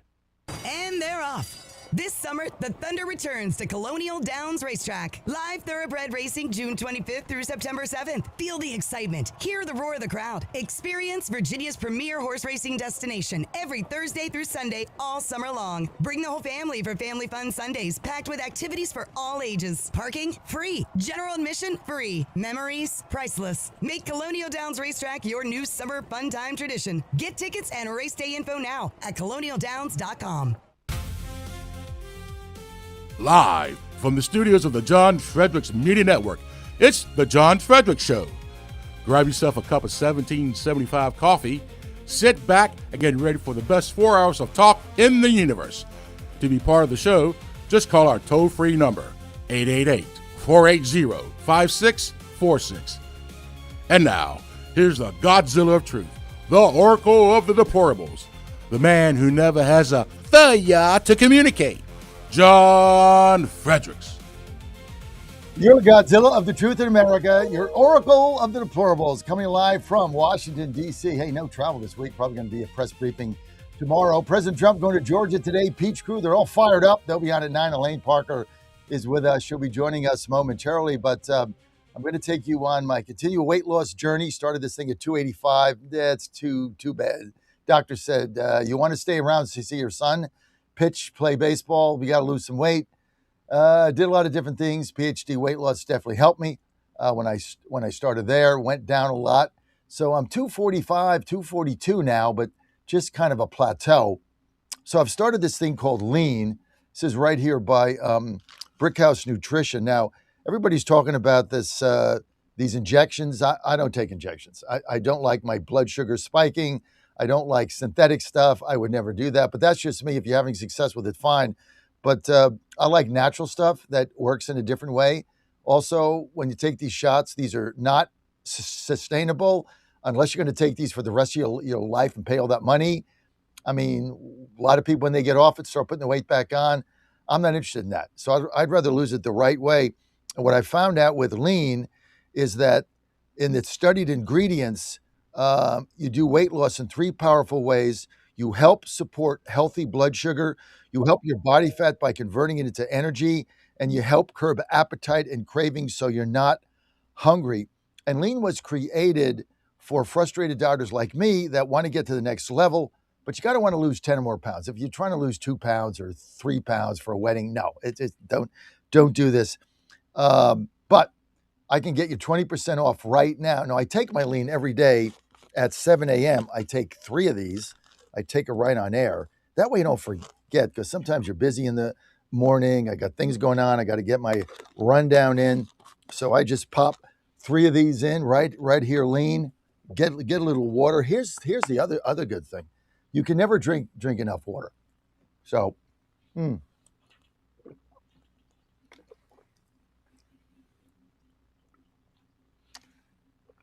took me 5 seconds. Done, right? No injections. Get Lean. This thing is going to really make a difference in your life if you're trying to lose weight. And it's created for people like me. We can get you started like I did with 20% off and free rush shipping so you can add Lean to your healthy diet and exercise plan, because you need to diet, you need to exercise. And what's it going to do is curb your appetite. So you got to do a little bit of walking. You don't have to be jogging every day. Nobody's going to do that. But Elaine, she goes out there and jogs 20 miles a day, but the average person can't do that. So average person like me, I do a little walking. I do my push-ups. I'm busy, but I need something to be able to make sure that I can have my appetite curbed a little bit, because you lose weight by exerting more calories than you have coming in. That's how you lose weight. That's basically it. So it's as easy as that. And you get started with 20% off. Go to takelean.com and enter promo code Godzilla for your 20% off. Just go to takelean.com, takelean.com, promo code Godzilla, and you're going to get 20% off. Now, for the person who does not need Lean, let's bring in Elaine Parker, Vice President, Chief Communications Officer for Job Creators Network. And Elaine, good to have you. You do not need to take Lean. You do not need to lose any weight. But for some of us, yes, we definitely need it. But it's good to have you, Elaine. I'm going to go we're going to go to New Jersey and then go to economics. Let's get to cut 4 here, Dan. This is Keith Boykin defending the Jersey vote fraud. These Democrats are unbelievable. They're actually now defending the fraud because they got nowhere to go with it, because they said there was none, and now we've got one, and many more are going to be coming out. 4, roll it. Information. Why are you comfortable with that system being used to check the voter rolls. This is a convenient deflection for you. This is the worst possible story that could happen for Democrats now regarding the debate over the SAVE Act. 6,600 illegal aliens on the rolls in New Jersey that you know about. Can I tell you why I think this conversation is wrong? Because, first of all, this is not the worst possible conversation. This is actually a very good conversation for Democrats because Mikey Sherrill did exactly the right thing. She was transparent. That's all I was saying. Let me finish. She was transparent. And it was good. She was transparent. She was accountable. She immediately held the people accountable. She removed the software vendor, and she criticized the former governor, who was a Democrat, criticized the former governor for failing to address the problem. That's exactly what a responsible leader is supposed to do. Exactly the opposite of what Donald Trump did in this irresponsible speech last week. Exactly the opposite of what Donald Trump did when he lost the 2020 election and he told the people in Georgia he needs to find 11,780 votes, which, by the way, is voter fraud. This is not an issue about whether it's widespread or not. It's not, because it's really a question about, is it even fraud? This was not fraud. This was a mistake. People were given an option. Are you a U.S. citizen or not? They said no. But the computer system incorrectly registered them to vote. They didn't do anything of their own. That's a fair Fraud point. required them to do something on their own purposely to defraud the system. I mean, Elaine, you can't make this stuff up. I mean, illegals are voting in the United States. Democrats are harvesting illegal votes in the mail, in drop boxes. They've been doing it since COVID in 2020. They found a new way to steal elections, and now they got to backtrack and blame a computer glitch. And all of us know that this has been going on since 2020. We don't know the extent of it. There are states that will not give their voter rolls over to the Department of Justice because they know there's thousands of illegals on their rolls that they won't take off because they want them to vote for them. What is your response to this, Elaine Parker? Well, it's amazing to me that Mikey Sherrill came out and blamed the vendor immediately. And the reason why she's so transparent is because she wanted to make sure that she wasn't blamed. The interesting thing is that the vendor has come out and said, no, it was actually the New Jersey Division of Voter Registration that did this, not us. So now we've got a he said, she said. Frankly, I don't care who did it, John. The reality is this is real proof. And you know what the response was from Abby Phillips on CNN? It was, it's not enough. It's not enough.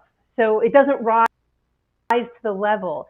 Every time one person who is illegally registered to vote and they negate American citizens, it negates their vote. It's not fair. It's not right. And it's illegal. And what we've been told for years is that it doesn't happen. It absolutely doesn't happen because if you're not an American citizen, it's illegal for you to register to vote. And here we have 6,600 cases of people being registered to vote, actual documentation, and they say, but it's a small percentage. Wouldn't it change? It doesn't negate the election for New Jersey. So what? So what? This is what we know about. What don't we know? That's the key question you just asked. That is the $64,000 question. What don't we know? Because we know this is only the tip of the iceberg, right? This is just what they found, and she had no choice but to admit on national TV 5 days after the president's speech saying they had 35,000. Well, they think there's 35. She only admitted to 6. There's probably 35. So if there's if you want to keep the same ratio that, like 500 people voted out of 6,000, which is 10%. So then if there's 35,000, you got 3,500 illegal votes. I mean, you don't know what the extent of this is, and this is only one sliver of one state, Elaine. Look, John, in 2020, my nephew went to vote in the state of Florida. I mean, we have a great showed up to vote. He waited until the day of the election, as conservatives do, unfortunately, but he waited until the day of the election to go cast his vote. You know what they told him? You've already cast your vote. A ballot was dropped in a drop box with his name on it. So he was checked off as already voting, and he said, well, I didn't vote. So he was allowed to cast a provisional vote. Which vote got counted? Or did they negate each other? We don't know. We'll never know. So we know it happens, and we know that liberals and the left say it doesn't happen. It's illegal. It's not enough to change any elections. But how much is enough? It's voter ID. I have to show my ID when I go and register in a hotel, when I check in for my hotels, when I'm traveling for business.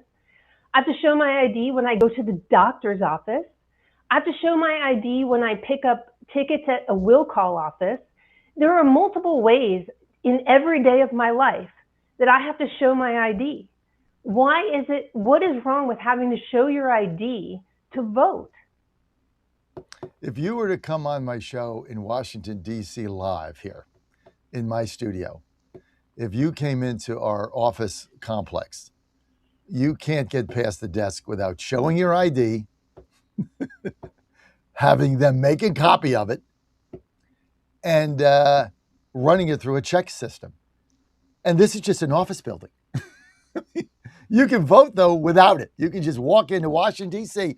You could come on Election Day, have to give your form of ID to come up to the studio, but then walk into any precinct and just vote and sign a piece of paper that said, yeah, this is where I live, and you just vote. And you could be from anywhere, and they'll count your vote.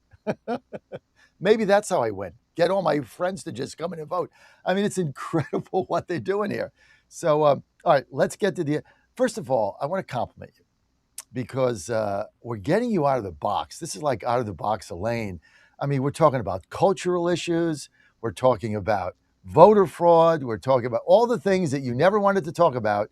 Now you're right in the middle of it. And I'm so proud of you. And you're very, very good at it. So keep it going. Now I'm going to... We don't even talk about the economy anymore. Well, I'm going to throw you a bone and talk about the economy because I know that's your wheelhouse. But I love sucking you into all these other issues because you're very articulate. Let's get to, where are we? Cut 2. Let's get to cut 2. The pundits are wrong about the economy as it relates to the war, as it continues to boom. And of course, the fake news is telling you the opposite. Cut 2, take a listen. The pundits and prognosticators got wrong what the market impact of this conflict would be. The markets are soaring to all-time highs at this point. It's possible that the president may believe that the pundits and prognosticators are getting wrong what the political conflict... The impact of this war is not limited to the stock market. No. Gas prices are still elevated significantly compared to where they were on the day before this war began. So it is not true that there has been no economic impact. But that's not what I said. I said that that pundits completely false. That's not what I said. I said that pundits got wrong what the direction the market would travel. Pundits did not limit their punditry to just what the bottom line is gas prices under Biden were $5. Inflation was 19%. And everybody forgets about it because it was transitory, right? But look, nobody wants this war to go on, Elaine. But the economy is booming, and people, the fake news, the left, the communists will not admit the growth in this economy and the underpinnings of it are so phenomenal. This is why I'm so bullish on the midterms. By the time we hit September, this thing is going to be hitting on all 8 cylinders. Gas prices are going to come down. Like, she led with gas prices. Here's my question. Gas prices go to $2.50. What the hell are they going to talk about? They have nothing to say because when gas prices go down, food is going to come down, fertilizer comes down, everything comes down. That's all they're running on, even though when they were in charge, it was $5, which is so stupid. But here's where we are. Your thoughts on the Trump economy, Elaine Parker. So, look, the gas prices and the economy prior to the Iran conflict were all going in the right direction. Gas prices were down. They were below, I believe they were below $3 a gallon nationally. And the Democrats weren't congratulating the Trump policies as a result of the gas prices coming down. Things were getting better, but we still had a steep hole to dig out of. Trump had a steep hole to dig out of because overall inflation from the Biden administration, you're right, was about 20%. And so prices were elevated. Prices are elevated as a result. And it's tough to bring down prices. We can slow inflation with good policy, but it's tough to actually bring down those prices. And so we were seeing gas prices come down, which ultimately will leak into other areas of the economy because energy drives prices.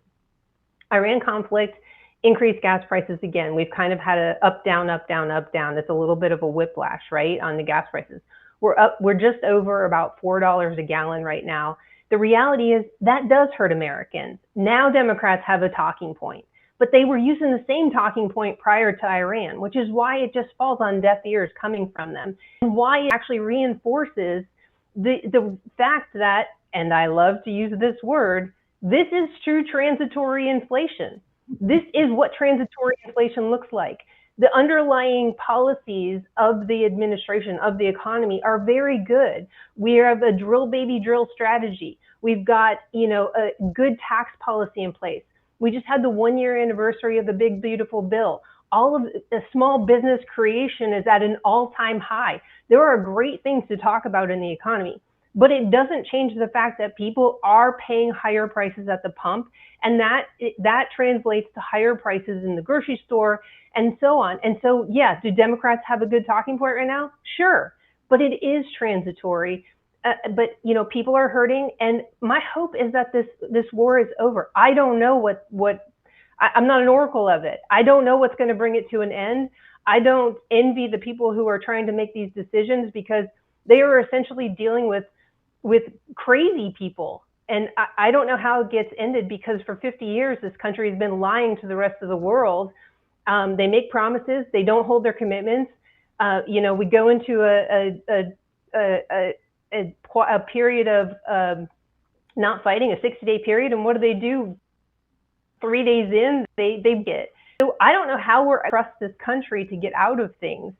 I don't think we're in that bad of shape going into the midterms, though. Like I said, Susan Collins, totally going to win her seat. I mean, it's not going to be an easy battle, but after the folks that they put forward the other night, I'm going to go with, Susan Collins is going to keep her seat. I think it's going to be a fight in the House for sure, but I think we'll keep the Senate. I think it's going to be a big fight in the House on keeping that. And hopefully we start to see some reprieve on gas prices. But yeah, if you look at the stock market, things look good. I mean, it's soaring, but that's not everyday life. That's not the grocery store. That's not gas prices. That's not everyday life for everybody. So, to look at the stock market and use that as your number one marker, I don't agree with that. I don't either. And the problem with that is the stock market can go down, and then where do you go with this? So I think that's a dangerous parameter to use. I think a better parameter to use is jobs and wages. Jobs are up, wages are up. Another great barometer to use on the economy is small business launch and creation, which is at record numbers. I had Kelly Loeffler on last week, live in Pennsylvania. And the SBA administrator said that they're getting, get this, Elaine, 500,000 new business launchings, applications a month. This has set all kinds of record in the United States. We've never had this. They have record SBA loan request, express loans going out. We just are in the middle of getting another one for a station that we're looking at in Tennessee. Record numbers there, record numbers of jobs being created by small businesses, and wages are going up. So business creation is up, jobs are up, wages are up. Those are the things I look at. We've had this whole year, we've had great jobs numbers. We did have kind of a low number in June, which is really kind of a one-off. If you look at the entire year, the expectation, of course, is that jobs will continue to increase. But that is because I mentioned the 1-year anniversary we just had a few weeks ago of the big beautiful bill. The job creation and the small business creation is at an all-time high. But that's because the policies are there. The big beautiful bill made the lower tax rates permanent across the board for everybody. It locked in that 20% tax deduction. It brought back and made permanent that immediate expensing. So John, when you're investing in the new station, you get to immediately write off those investments in the year that you make them. That's huge for small business. Those types of policies is what's making people want to start their own businesses, because the government isn't their enemy. The government is actually their partner in terms of policy and helping them succeed and prosper and grow their businesses. That is a great point. I never thought of it that way. And we're living it every day, but you're right. I mean, where we once saw the government as an obstacle to everything we were trying to do, regulations, the FCC, this is before Ajit Pai, when I first got in the business, was very difficult to deal with. Then Ajit Pai got there under Trump 1. He made that better. Regulations are better. Our business is better. But you're right. I mean, now we're partnering. We're looking at the government. I never thought of that. That's a brilliant way to put this, because we're getting another loan. It's another SBA Express loan. That's partnering with the government. And basically the bank that we deal with and the SBA division and the federal government is betting on our business to succeed. And that's why, based on our track record, we're getting the loan. So, and they've cut through the regulations. They cut through the red tape. The FCC is 100% easier to deal with now than it was back when I first got in the business under the Obama administration. I think Wheeler was there. The whole thing was horrible. You couldn't get anything done.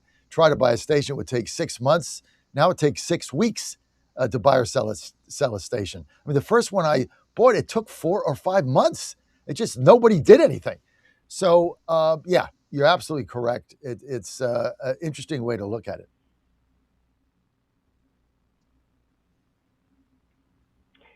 Yeah, I mean, that's what good policy looks like. And it results in new small business creation. It results in jobs. And as we come out of this war, we can rebound quickly. We saw prices coming down, during the short ceasefire we had with Iran. We saw gas prices start to come down. And frankly, inflation did come down last month. And so we are seeing inflation cooling in the numbers in spite of the war, which, is very interesting, because we're seeing gas prices go up a little bit. So hopefully we can see those gas prices come down. It's a talking point that the Democrats are continue to use. But I real quick on it, because prior to the war, they were still saying gas prices are too high. We're going to win the midterms. I'm telling you, we're going to hang on. People are discounting the redistricting that we have, and I think it's just going to be a very different outcome. I don't believe any of the polls. We have a tremendous fundraising edge. Our biggest problem is Republican consultants don't understand the contemporary ballot gathering ground game. And so they're still putting money on TV ads to get paid 15% and make millions, while the Democrats are putting their money in harvesting ballots. And whether it's illegal or not, they're doing it, and we're not. And until we get in the game, we're going to continue to get screwed. So it's got to be, like you say, too big to rig. Elaine Parker, thanks for being with us. Always great to have this lively discussion with you at 7 a.m. People want to follow you, Elaine. Where do they go? They can go to jobcreatorsnetwork.com, or they can follow me on X. All right, Elaine Parker. And don't forget to join the Job Creators Network. Where a member, you can be too. You're a small business. They fight for you every day. Go to joinjcn.com. Everything is right there. Joinjcn.com. Elaine, thanks for being with us. Appreciate you. Coming up next, we're going to stay with New Jersey. Former U.S. Senate candidate. New Jersey, now part of the Trump administration. Coming up next, don't want to miss Glassner. Keep it right here. Absorption ingestible gel technology, designed to feed your brain at the cellular level. Take it for a test drive. Go to healthycell.com and use code GODZILLA for 20% off your first order of Focus Plus Recall. That's healthycell.com, code GODZILLA for 20% off. The Trump administration has brought positive changes when it comes to fixing our broken healthcare system. If we really want to make America healthy again, well, that starts at home. And that's where the Wellness Company comes in. You see and hear from the Wellness Company doctors all the time, and you know their products are the gold standard for keeping you and your family safe and healthy, giving you the opportunity to make sure you're prepared for whatever happens with their prescription medical kits. Additionally, the Wellness Company offers a variety of products, from parasite cleanses to methylene blue to weight loss and so much more. Make America healthy again starts at home. Do your part and protect the health of you and your family. Live a healthier, longer, and more satisfying life. Go to twc.health/Godzilla and order. That's twc.health/Godzilla. Use promo code Godzilla to save 10% today. The Cats and Cosby Show. It's the top news of the day. People are out there saying, the Iranians are never going to live by it. But let me tell you something. President Trump is going to bomb them again if they screw around. Hopefully they live up to it. And if not, the pounding's coming. We're going to do it again and again and again. The Cats and Cosby Show, weekdays 5 Eastern, 4 Central on the stations of the John Fredericks Media Network. Trump is the toughest president we ever had. Well, he's definitely the best bomber. Trump 2.0 is in full effect. How do you keep up with all the action? I'll tell you. TrumpNationNews.com is your inside source for the inside scoop. Manufacturing, jobs, deportations, and the nation's rejuvenation. The first 100 days and beyond. All the news you need and no liberal gibberish. It's the perfect way to start your day. Sign up for the TNN newsletter. Do it today.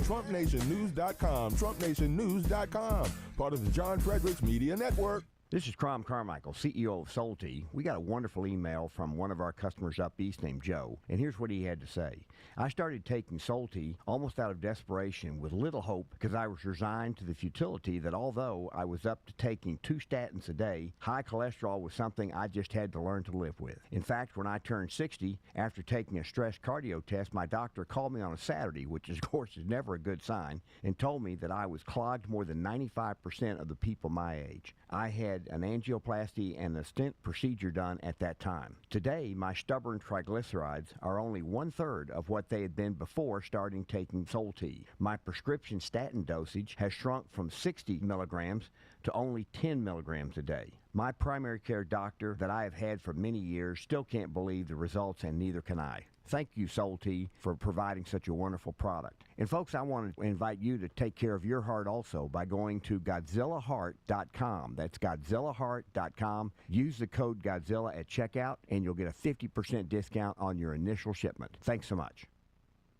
What are we, 10-0? You are 10-0 for the first time in program history, Coach. Not bad. There's a lot of skeptics. There's a lot of doubters. I get it, right? Haven't beat a top 25 team. Nebraska's 25th in the coaches poll. We beat their 56-7. How are we not right now seeded for a home game? Yeah, it's pretty simple. I win. Google me. 126 years of Indiana football. Best season in Indiana history. Number 1 out of 126. We got our way of doing things, and, we kick ass and take names. We figured we'd just adopt SEC scheduling philosophy. Some people don't like it. I'm more focused in on those 9 conference games.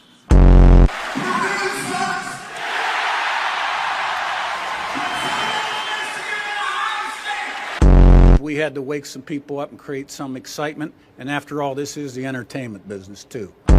We don't just beat top 25 teams, we beat the shit out of them. Oh. I know you guys have been waiting for me to say something crazy. That wasn't quite crazy.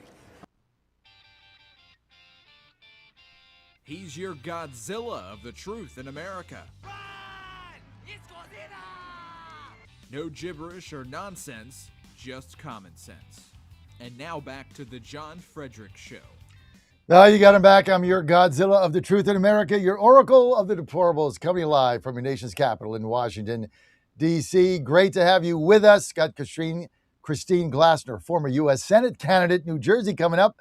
Lots to talk about there. Can't wait to get her on. She's also now a senior official in the Trump administration.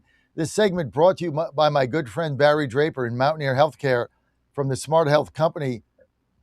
Here's what they're doing.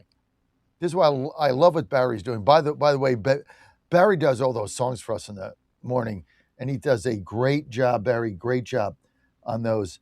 But Barry has the Smart Health Company, and he's helping families, individuals, and businesses like ours get quality health care coverage without getting destroyed financially. This is really key. Now, you get complete and comprehensive coverage, including hospitalization, surgery, and critical illness protection. You also get access to a nationwide PPO network with a low $15 copay. If you need quick care, telemedicine is included. If you need your prescriptions covered, they've got a tier program for that. Now, whether you need an individual plan for yourself, for your family, or for your business, for group coverage, Mountaineer Healthcare has flexible options designed to save you some serious jack. And they operate in every state that we're in. So if you're listening to me now, they operate in your state. They operate in every state except Hawaii and Alaska. So if you're in the 50 continental, you're good to go. Real savings for real Americans. You're going to save up to 40% from a non-subsidized healthcare plan with better coverage. This is like the greatest thing I've seen. Give them a call today. Give Barry a call. 833-752-6742. Let me say that again. Put it in the Chiron. 833-752-6742. Or visit mountaineerhealthplan.com. That's mountaineerhealthplan.com. And we thank Barry for all he does for us. And great plan these guys came up with. Everybody's struggling to get the right health care, and he's been able to do that. Okay, well, we played our Hoosier clip there for Christine Glassner, who's with us now. Christine, great to have you on. Great to be here. And boy, did you start my morning. You know how I love Coach Signetti. Yeah, well, you greatest can all-time stories ever this last season. You can thank Dan for that. Whenever you come on, he plays your Signetti clip. So, so we always want to get you fired up in the morning. By the way, it's good to have you here. Sorry for the short notice, but this whole New Jersey thing was just sprung on us. You're a former Senate candidate in New Jersey. You ran for U.S. Senate. You ran a great race. You were the mayor of, starts with an M. Mendham. Okay. You were the mayor of Mendham for a long time, and you're very involved in New Jersey politics. What happened in New Jersey? How deep is this, Christine Glassner? Well, John, the first thing I do want to say is, look, we can't blame Mikey Sherrill, right? Because this did not happen on her watch. She said that. We know it. It started in 2023. What happened? I mean, this is a huge debacle, but it's something that we've been saying internally, because I can't tell you how often when I was a part of that New Jersey system, we would come across votes that took place that shouldn't have taken place. In this case, we're talking about, so far, New Jersey says 6,600. DHS says the number is much greater than that, or actually DOJ. I don't know what the number is, but Mikey Sherrill has always talked about transparency. If they say 400 people voted, then tell us exactly how those people voted. I've got a ton of questions. I mean, number one, Idemia, who's the company that she claims there was a glitch in the software, and they say there wasn't a glitch in the software. They've been there for a very long time in New Jersey. How were these people registered exactly? It's one thing to say, oh, they were accidentally registered as voters, but what party were they registered under? In New Jersey, you can register Republican, Democrat, or Independent. How were they registered and who made those decisions? I don't know that a glitch did. If we're really talking about transparency, let's see all of those numbers in terms of the percentages that people were registered under. Why not just disclose it all? And why not disclose those 400 votes supposedly? In many towns across the entire state of New Jersey, I cannot tell you how often, and it's probably at local level, local races are won by 1 or 2 or 3 votes. That makes a very big difference, knowing whether those 400 registered voters that were illegal to vote in the state of New Jersey impacted any of those races. They say they didn't. Let's see the evidence. Well, Christine, but they're saying there was only 400 votes, and they're saying there was only 6,000 illegal voters on the rolls, but the Department of Justice estimated 35,000. Why the discrepancy? That's a very good question. They're saying this information, John, but they're not providing the information to the people, to the American voters, right? In New Jersey, they need to provide all of this. How do we know only 400 people? If they didn't even know that there was a glitch, how are they all of a sudden experts in this? I'm just not buying it personally. The other thing that's really important for people to understand is these vote by mails that go out.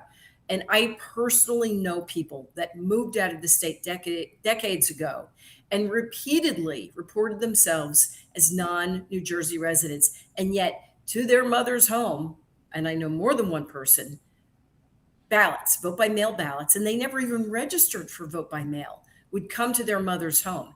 How many of these 6,600, if that is even the real number, are getting vote by mail ballots that are not necessarily going to get purged from the system. Right. And then somebody can just fill them out, sign the other person's name. Nobody checks it, and they just put it in a box. They put it in a drop box. And I'm going to get the exact numbers not correct, but one year, not many years ago, there was a 128-year-old woman who voted, right, by vote by mail ballot. Because the poor thing, I don't know. I mean, either she's a miracle or she had been deceased for some time. Somebody filled out that ballot, right? I mean, it happens all the time. We hear about it. Even in New Jersey, we see instances of people stuffing the ballot box. They had to recall a race not long ago. That was in the last few years because they had video of that taking place. So this is the same thing. If Mikey Sherrill, and again, I'm going to repeat it, this was not under her watch, but now it is. Cleaning the mess up is under her watch. And we need complete and total transparency. Show all of those numbers. Let people take a look at those voter rolls and really see who are these people. There needs to be an independent investigation. They've hired a law firm to investigate that. There needs to be an independent investigation. Let a firm from, representatives from each party, let them stand up and actually witness these numbers and take a look at what was going on, and then figure out how do we stop it in the future. Now, I was told, and I don't have verification of this, that IDEMIA is saying, look, they just provide this data to the election board in New Jersey. Where was it that these people were not just registered to vote, but registered as a specific party? Where did that happen? Did that really happen at the DMV? Two things. You mentioned something that nobody's asked. This is why I had you on. I knew you would have breaking news today because of who you are. When you register to vote in New Jersey, you have to register by party or non-party affiliation. Right. So you asked the question, if these people were registered to vote and they voted, how did they get, somebody had to choose party registration. So this idea that you just checked a box and you checked if you check no on your box, then you would not go down and check Republican, Democrat, or Independent, because that wouldn't apply to you. So if you check no on the box, what are you registered as? Correct. So the system should have spit it out. It's like, well, we don't know what ballot to mail them because we don't know if they're a Democrat or Republican. If they're Republican, you get mailed a Republican ballot. So what party did they? So somebody had to then go back and decide what party they're in. Correct. And that wasn't the person that filled it out. If it was indeed an honest mistake, which now the Democrats are saying was a computer glitch, then who filled out their party registration? Right. Did the computer glitch decide randomly what party you were going to be registered as? I'm not buying it. Of course what not. I would buy would be the state of New Jersey telling us exactly what that percentage breakdown was, right? And exactly which towns for which years. Because as I said, they're claiming that it didn't impact any races. My own town this year, we had the same exact situation where it got down to a very limited number of votes, a handful of votes. It had to go, there was a recount, right? So it happens all the time. I've seen it in so many towns. Let those towns know so that they can go back and take a look, right? But we really need to get down to the bottom of this and not just believe, and look, this is what really, really exploded my brain, John, was when Mikey Sherrill then turned around and blamed it on Donald Trump, saying that he's done more damage to the voter system in this country than even Vladimir Putin. Like, how? He doesn't look. We all know where the voting process is controlled, and that's at the local and county level, right? It's like I don't know about every state, but I know about New Jersey, and it's at the county level where this is controlled. How is it that Donald Trump was actually able to impact that anywhere? He hasn't been. This is just smokescreen to cover for New Jersey's, corruption. Basically, that's what this looks like. Mm-hmm. We need to know if they're really being honest and saying it was just a computer glitch, then reveal all of the information. How are the supposedly 6,600 registered voters registered, and then how did those 400 vote? Right, and turn the entire voter roll over to the Department of Justice, which they requested and wouldn't do. And we'll see if it's 6,600 or 35,000 or somewhere in between. They won't do that either. So everybody is like commending Jackie Sherrill for transparency, but it's not transparency. It's not You transparent. had to have a press conference. She was the state was caught in a fraudulent situation by its own people, so she had no choice. I mean, what was she going to do? Not like ignore it and just say, "Oh, that's not true." Well, the facts are there. So they say, "Oh, she's transparent." She's not transparent because she didn't release anything. That's correct. She's not sharing the information that the people in New Jersey are entitled to. And to say that their law firm is going to examine this, not good enough. When there's been this kind of a breach, and this is a pretty significant breach in my mind. Yeah. Again, how do we know that this hasn't impacted local races? Mm-hmm. It certainly may have. There's plenty that, could be, who knows, the wrong person could be serving in that seat right now. And the person who lost has the right to know that. As we don't know. And they won't give us the information. Well, you know what? People in New Jersey have the right to demand that information, and they should be demanding it. It should be, it's the same thing they do, John, at the county level. They have folks that are appointed, and the state gets to make the determination really who's appointed. Each party gets to appoint people that sit on the election board. So that way it's supposed to be fair and transparent because you have different people from different parties. They should be doing the same thing with this investigation and not just having it be a firm that, has preferential treatment from the administration because it's their firm that they're selecting. It wasn't something that was put out to bid, right? They've selected this. Well, there should be people from each party and even representatives from independent, right? People that are not registered as Republican or Democrat. They should have an opportunity to be there as well and observe all of this disclosure that's going on. And that's what needs to happen. I mean, look, it's the same thing in New Jersey. We've got another situation going on there. And I know we were going to focus our discussion on this, but, health insurance, state health insurance for folks that work for municipalities or counties. There have been all sorts of issues for years with municipalities and educational entities, school boards that have not been paying on time. And so that has led to everybody being penalized. I mean, that's another thing where none of this was disclosed, right? And it's only coming out now because for, let's see, either the third or fourth year in a row, this year there's going to be like a 22% increase. Last year, I think it was only 8% because they hadn't increased it for years. But now the last 4 years, there have been astronomical increases, which falls on the taxpayer. It's the same situation, the lack of transparency. Show this information. Let everybody who pays into this system, because not all towns do, but the smaller the town is, or the smaller the entity, the more likely they have no choice because they can't afford another healthcare system for their employees, right? This is the same thing. It's no different than the lack of transparency on the voting. Open up.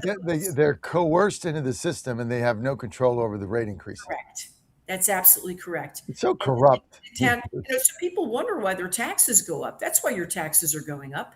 Do people think that this whole voter debacle isn't going to cost them any money? This law firm is going to cost a fortune if they have to go back and look at voter rolls. That's the other thing. Why did she hire her own law firm? Like, I mean, that's like, hiring the fox to, check out who ate the chickens. I mean, why wouldn't you get an independent government agency to come in and do their due diligence? Why are you hiring your own law firm that you're paying? John, and hide the information. Exactly. I mean, look, if they knew that only 400 people out of the 6,600 voted, they know exactly how those people voted. And all they said was, oh, Democrat, Republican, and independent. Show us the numbers. Show it to us. What is the state of the Republican Party in New Jersey? Ooh. So the Republican Party has a new chair. Who's that? Sometimes it feels like we've got it. Sometimes we feel like the UK. We get a new chair every couple of years. Who's your new chair? Like they're like their prime minister. It's I We'll look it up. Yeah, no, I know who the chair is. I know who the chair is. But I think my point is that I don't feel like we have a really strong Republican Party in New Jersey right now. I think that it's been a tough place. The voting rolls have changed.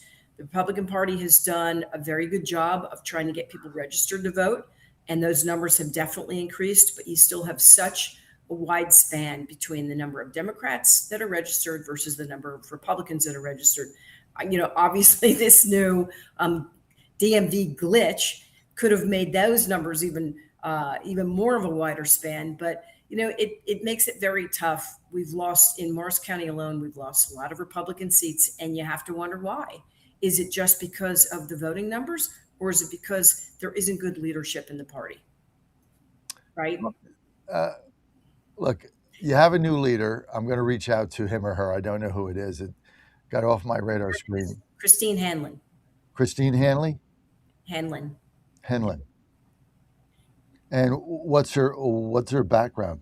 She's the county clerk for Monmouth County. All right. Well, it could be worse, I guess. She's a part of the system as well. You look into Monmouth County, look into Ocean County. What do you find? Well, folks that say they're for the president, but don't actually, show up when it comes to being for candidates that the president wants people to be for. Okay, so kind of bait and switch, never Trump. There's a lot of bait and switch that goes on down there. I'll look into that. But we'll. And you and I can talk about that another time. But yeah, we'll reach out to Miss. Where is the Republican Party right now demanding to be a part of this process? I think that's that was my question. I would have thought like they would have jumped on this. So I'm going to reach out to Miss Henley as soon as you and I get off the air, see if I can get her on. I just want to get her thoughts on it. But you would think, to me, the purpose of a Republican Party is to jump on this stuff. That's my beef with the chairman here, DC GOP, which I'm at odds with. He cut me out of everything, threw Ann and I out of the party, and now I'm elected Ward 2 chairman. He can't do anything about us except not allow us to go to the Dallas convention. So we had to get an invite from the Virginia delegation, and we thank Chairman Jeff Ryer for allowing Ann and us to go based on what we've done in Virginia for over a decade of hard work. So thank you, Jeff. My own chairman threw us out. So you got this stuff all going on all over the place, but these state chairmen, when something like this happens, the purpose of the party is to jump on it. Like there should have been a press release immediately, a press conference immediately. And I'm sure there were statements, John, but that's not the same as taking action. Right. Right. And there needs to be more action. Why isn't the party hiring their own attorney and demanding to be a part of that process? Right. So that it is fully transparent. Shouldn't both parties have a seat at the table? Yes. When they're investigating this. That's how it's done at the county level with the election boards. Both parties have a seat at the table. Why isn't that being done now? Why aren't the towns that were impacted being notified that you had these folks and this number of folks and these parties that voted in your town? Yes, 100%. Right. You've nailed it. In fact, you're really the first person who's come on since this has happened, that's come on the air live and talked about the depth of this voter fraud in New Jersey and the fact that they're not transparent. Everybody came out last night and said, "Oh, look how transparent, Jackie Sherrill is," and wow, and it's just put it behind us. Well, there's not transparent because she hasn't given us any of the facts. There's not transparency because they haven't really fully disclosed. What was the percentage breakdown in those votes? Right. I don't know what it is because they're not sharing that information. And what towns do they vote in? Because if they say there's 600, 500 people that voted, obviously they have that number. So then they know who they are and where they voted. So that breakdown should be there. Well, they didn't give us that. Correct. Just give us all the information. Yeah, because we don't know if it was 600 or 6,000. That's really That's really what they're hiding, Christian. John, they don't know whether it was 6,000 or 35,000. If they didn't know this was going on, how do they know that they've actually done an accurate count? And what's the definition for a legal voter in New Jersey? How are they defining it? Right? It's a mystery. It is a mystery right now. It's the mystery of the day. We need to get those internet sleuths on this.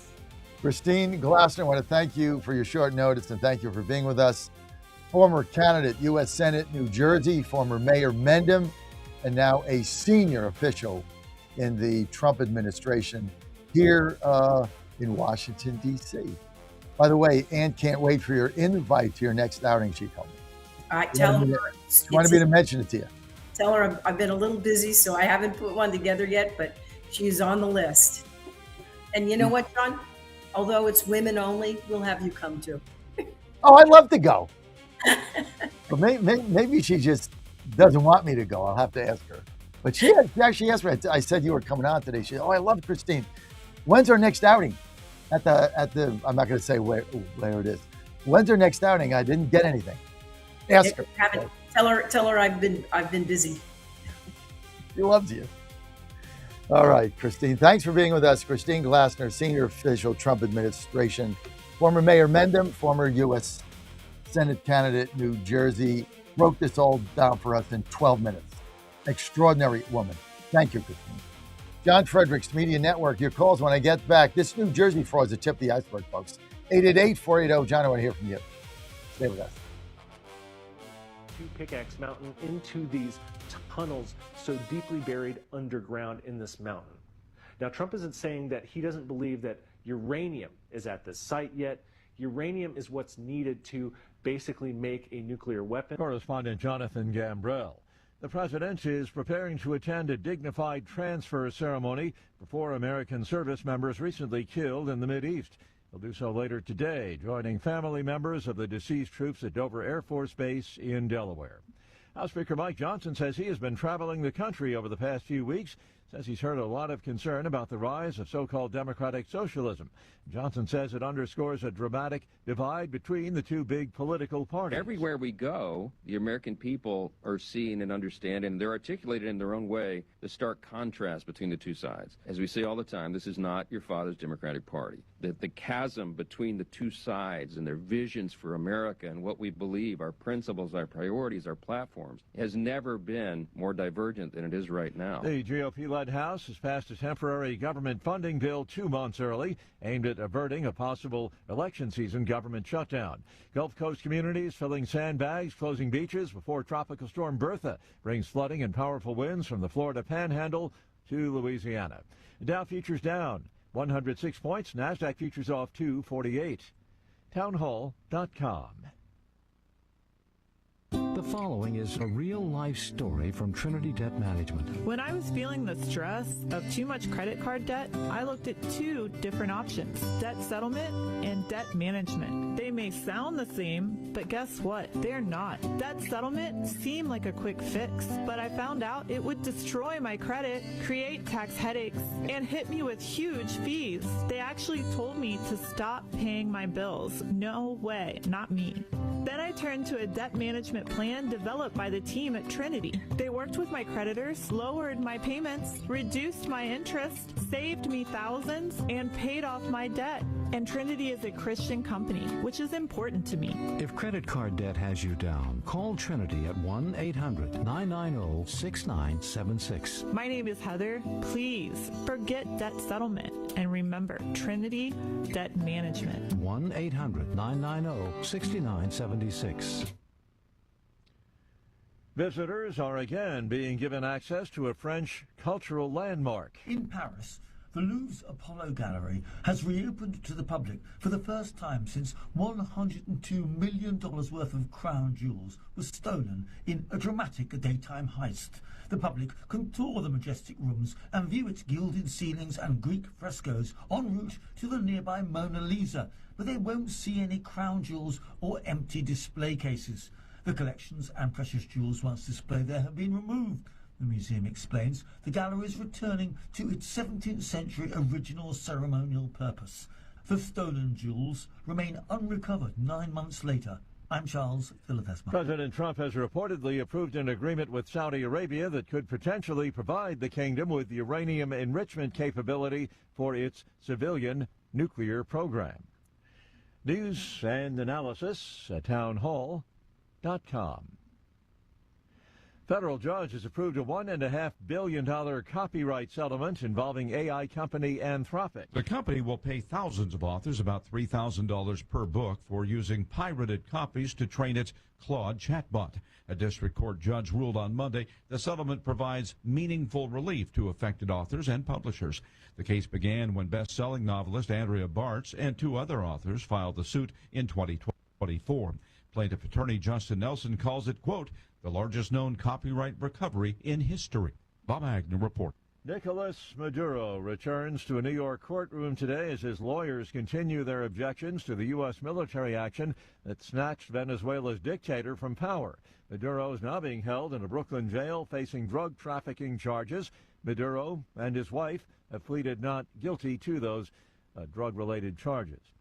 More on these stories, townhall.com.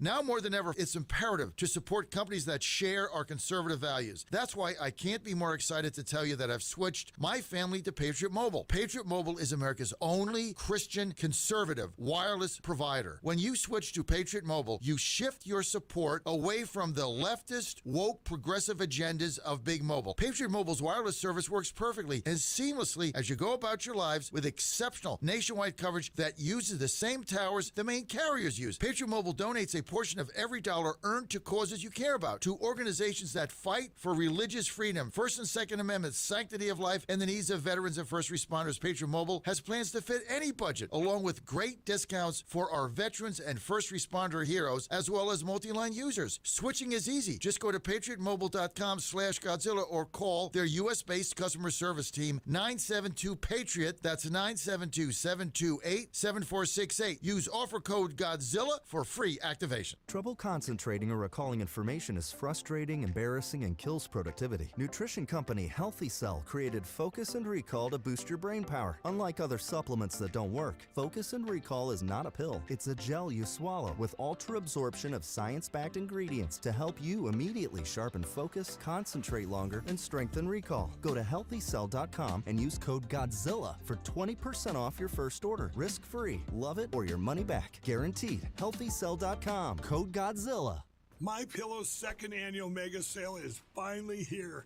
Get our patented premium MyPillows that adjust your exact individual needs to give you the best sleep of your life. When I got MyPillow, I'm asleep almost immediately. I stay asleep at night and I wake up more well-rested in the morning. I guarantee they're going to be the most comfortable pillows you'll ever own.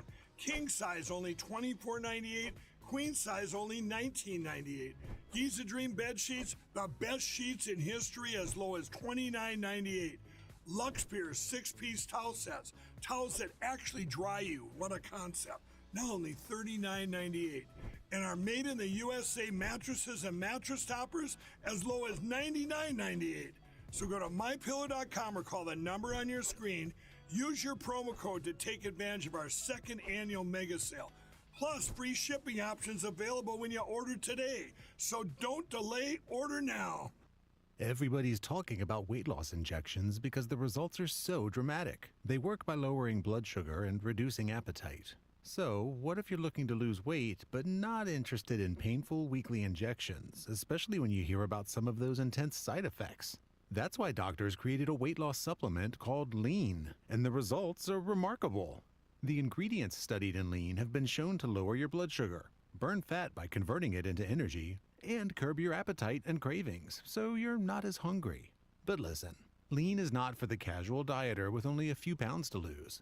The doctors at Brickhouse Nutrition created Lean for frustrated dieters with 10 or more pounds to lose. Get started with 20% off and free rush shipping so you can add Lean to your healthy diet and exercise plan. Go to takelean.com and enter the code Godzilla for your discount. That's discount code Godzilla at takelean.com. And And they're off. This summer, the Thunder returns to Colonial Downs Racetrack. Live thoroughbred racing June 25th through September 7th. Feel the excitement. Hear the roar of the crowd. Experience Virginia's premier horse racing destination every Thursday through Sunday all summer long. Bring the whole family for Family Fun Sundays, packed with activities for all ages. Parking? Free. General admission? Free. Memories? Priceless. Make Colonial Downs Racetrack your new summer fun time tradition. Get tickets and race day info now at colonialdowns.com. You hear a lot about weight loss injections because the results are dramatic, but injections aren't for everyone. So doctors created a new generation weight loss supplement. This is non-prescription lean, and the science behind it is impressive. The studied ingredients in lean are intended to address weight loss in 3 powerful ways: help maintain healthy blood sugar, help control appetite, and help convert fat into energy so you burn it faster. Get 20% off with discount code Godzilla at takelean.com. Code Godzilla at takelean.com.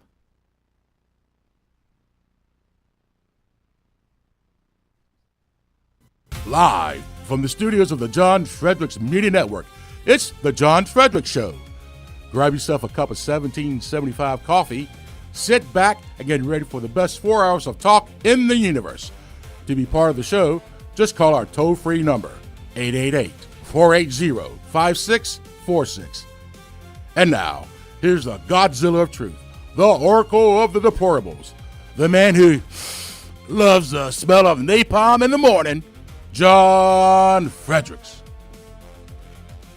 Well, it's great to have you here in the John Fredericks Media Network, trucking truth across America. Thanks for joining us, as always. Hey, this segment brought to you by my good friend, Mike Lindell, has the endorsement of Donald Trump for governor for the Republican nomination. That primary is coming up August 11th. Lindell is going to win this race and be the Republican gubernatorial nominee from the state of Minnesota. It's going to be so much fun following his campaign. I want to thank Mike for all he does. Right now, he's got a super duper mega sale going on MyPillow. Slippers, Giza sheets, pillows, pillowcases, comforters, blankets, pet stuff, you name it. He's got socks. Right now, I'm wearing the MyPillow socks. That's the only socks I wear is MyPillow socks. Wear it with my suit, wear it when I'm working out, wear them wherever I go. I love the MyPillow socks. That's all I wear. MyPillow slippers are all I wear. My whole home outfitted with MyPillow mattress topper, sheets, comforters, blankets, you name it. We got it. It's all right there. You concerned about affordability? Mike Lindell is your price buster of all time. He's going to outfit your whole home. Now, great gifts. You got kids going to college. You got them going back to the dorms. You're going to ship them off, grandkids or whatever. Time to get them some stuff for their dorms. This is the time right now. This is the greatest sale ever. Mega sale. Just go to mypillow.com, mypillow.com. Do it now and save tons of money. Grandkids going, kids going, they're going to college. Do they have a pillow? Do they have a pillow? Okay, do they have Giza sheets? Do they have a mattress topper on this stupid dorm bed that's been there for 30 years? Right, get a mattress topper for that. Do it. Save money, free shipping. Do it now. Thank me later. And if you don't have the slippers, well, quality of life, you're just depriving yourself. The slippers, as soon as I get home and I'm done for the day, you had an event last night, got home, long day, 13 hours, 14 hours, right? Get the office at 5:30, got home at 7:30. I don't know how many hours that is. 14. First thing I did, take off my suit and put on my MyPillow slippers. So cool. And right now, $29.98. You're not going to beat this deal ever in the history of the world. Just go to mypillow.com, promo code Godzilla. Everything is there. Mypillow.com, promo code Godzilla. Call them. Operator standing by.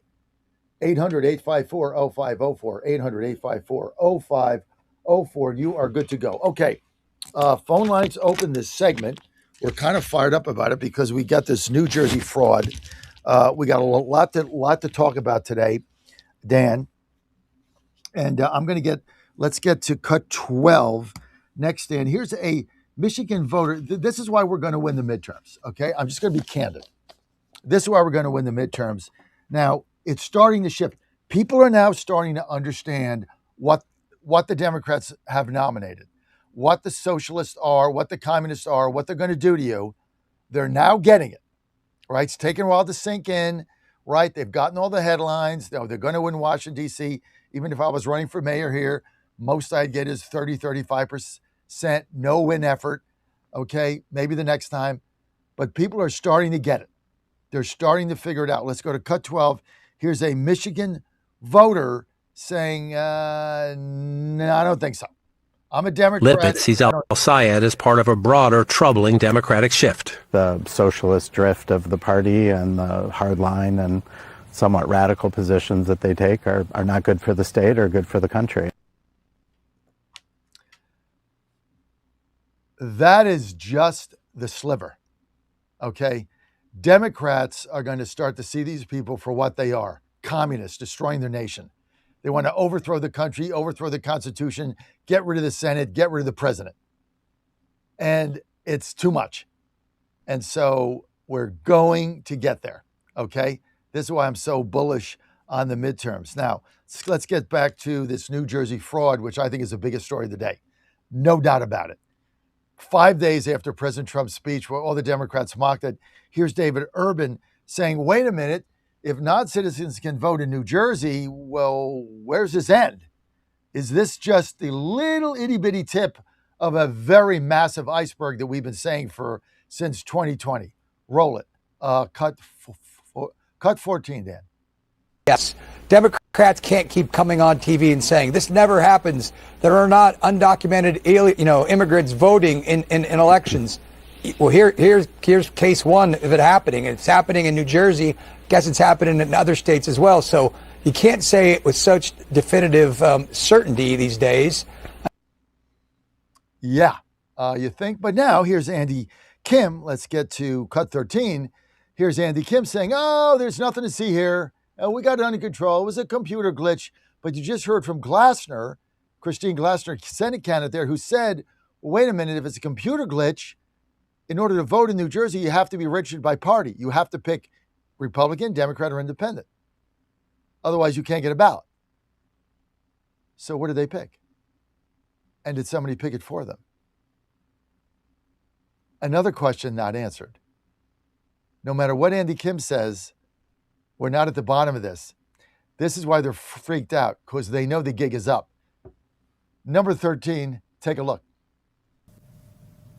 I want to ask you about something, big news out of your state today. The governor of your state, Mikey Sherrill, announcing that under previous administration, actually, this happened back in 2023, there had been a kind of glitch in software for the automatic voter registration through the state's Department of Motor Vehicles that had accidentally shunted about 6,000 non-citizens onto the voter rolls as citizens, 6,600.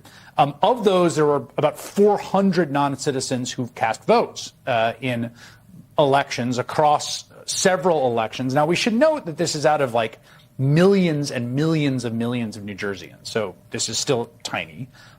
But it does represent a pretty big screw up and probably the largest breach of this kind that I could ever cover. What was your reaction to seeing that news today? Yeah, I heard about it for the first time today as well. And I have to say, look, I mean, this is unacceptable. And this needs to be fixed immediately, and people need to be held accountable for that, especially if they've known this since it's happened a couple years ago. So, yes, when there are mistakes, when there are things that are broken, we need to fix it. But we also need to make sure that we're looking at the problems in the right size, that this is not akin to what Donald Trump was talking about. Yes, this is something that needs fixing, but it's not this widespread systemic problem that Trump has been using and weaponizing to try to push forward a very extreme agenda when it comes to deterring voters and other things that he's been trying to push on with his conspiracy theories and delusions about winning the 2020 election. But yes, it's certainly something that we need to fix. And I've been pushing to make sure that we're upgrading our voter equipment and ballots all across the country. We need to make sure we're protecting it from cybersecurity and other issues like that. So those are things we need to make sure we're pushing hard on. Yeah, I should note one more thing, which is that as far as we can tell, the distribution of party registration was essentially even sort of across Republican, Democrat, and Independent. Again, we're talking about 400 people out of millions and millions and millions of New Jersey votes cast. So the idea that there's some sort of secret stash of non-citizen Democrats, overwhelming the polls, I think once again, very much belied by the actual data here. You have a new proposal on the health insurance front. Now, one of the things that's interesting. Continue to spin it. Continue to spin it. If they're registered evenly, Republican, Democrat, or Independent, who did that? The computer didn't do that. The computer might have glitched non-citizen, but somebody had to fill in the party registration. This is the buried headline. Who filled in the party registration? And how do we know there's only 400? And how do we know it didn't matter? And how do we know it's insignificant? And how do we know there's not more? And how do we know any of this? But they want to go on and blame Trump like it's Trump's fault.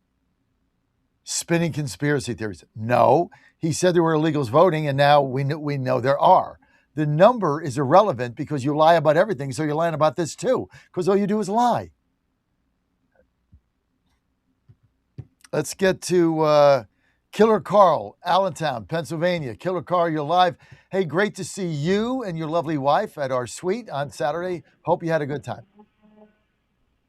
John, I had a blast. I got to tell you, Ann is the most kind, warm woman in the world. So welcoming. You definitely married up, brother. I've been saying that for years. Thank you. Absolutely. I had a blast.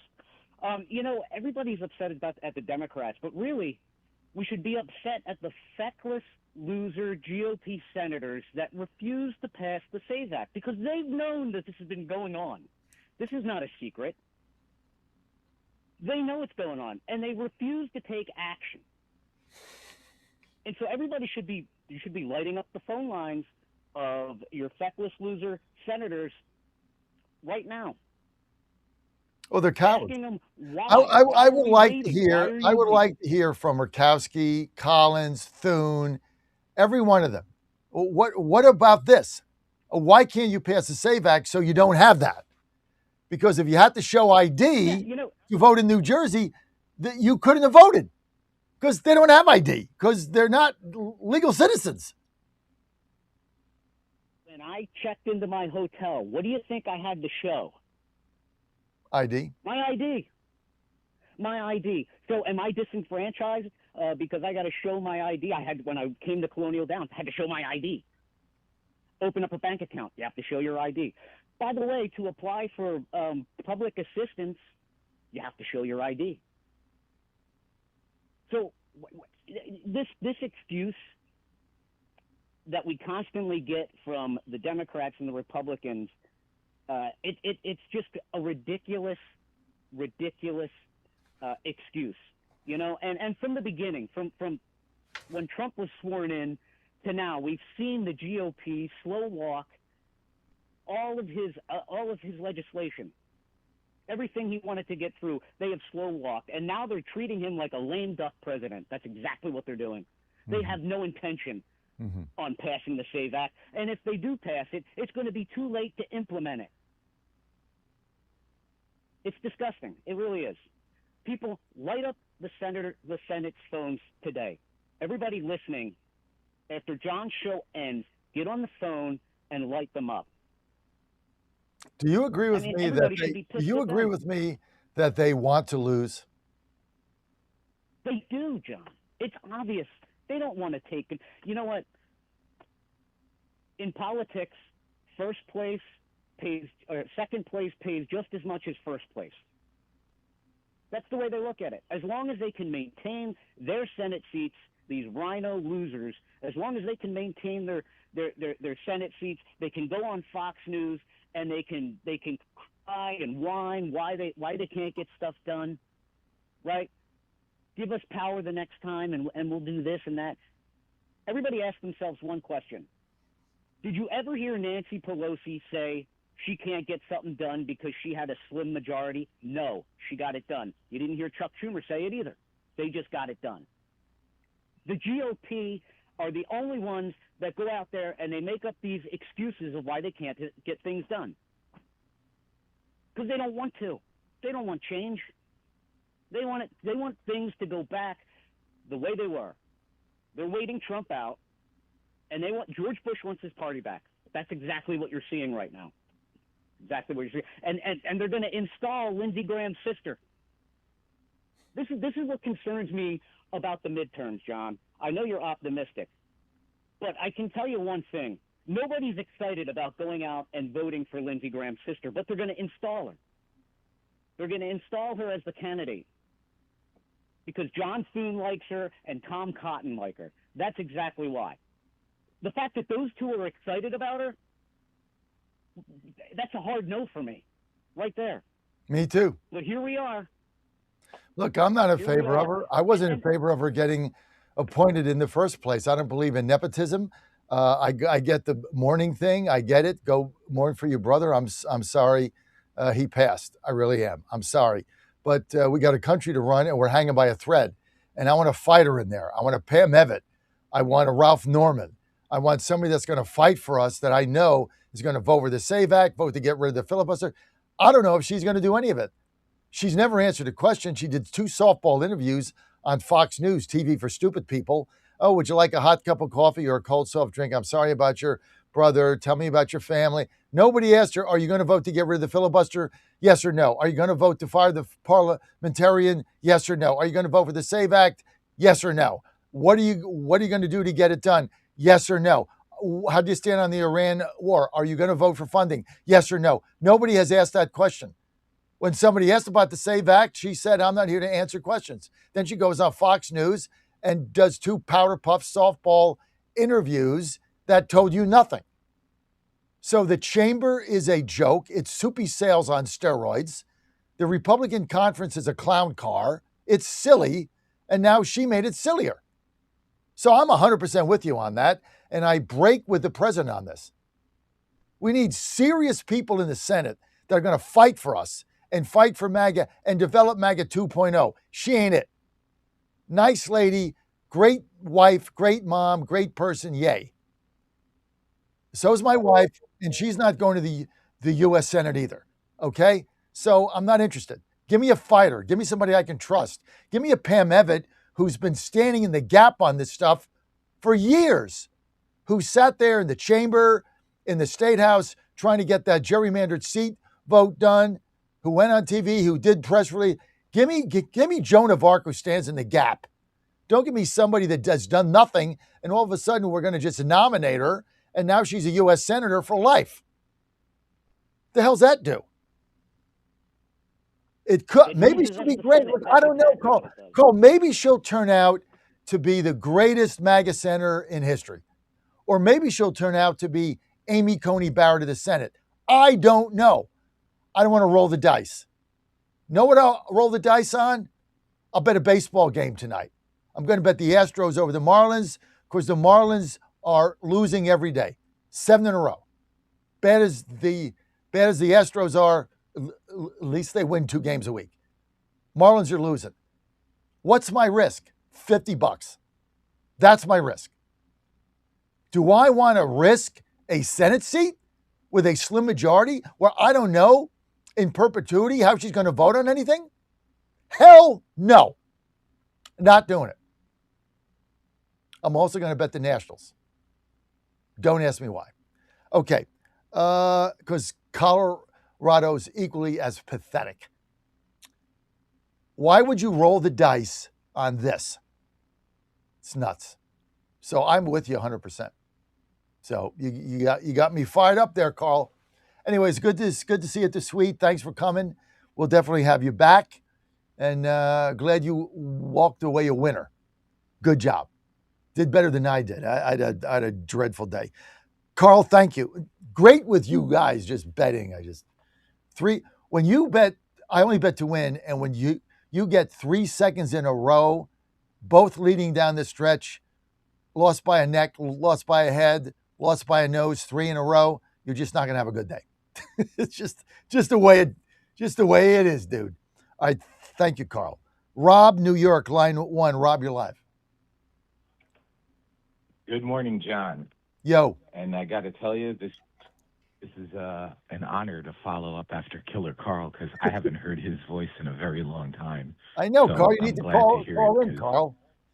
He's on Saturday at 8 a.m.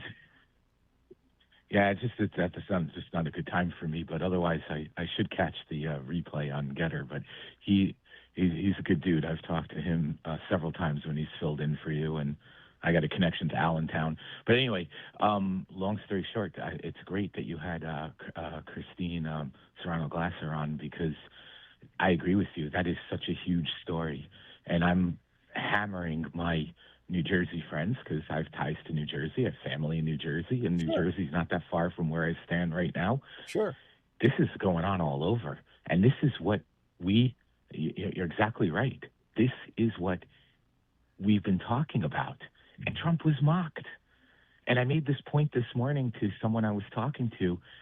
I said, think of all the things that Trump was mocked on. We just had another Canadian wildfire incident that blew all that soot down and stuff down here. Do you remember when Trump was mocked when he said we should rake the forest floors? They thought that was funny. I'm like, how is cleaning out the underbrush and managing your forests better funny? Trump warned about giving your energy security, talking about the Europeans, to Putin. Mm-hmm. Well, why do you think Europe and NATO didn't raise a finger to help Ukraine? Because Putin would have shut their gas off. So stop betting against this guy. Yes, we'll break with him on some things. This Lindsey Graham's sister, I initially supported it because I figured, why not give him, honor him that way, let him finish out the term. But now she wants to throw her hat in there, and Trump's behind it. Well, she's got to compete in a primary. I think Pam, that is way better. I learned about her from your show. That woman at least has a lot of executive experience, in the corporate world and in government. Or maybe McMaster wants to run.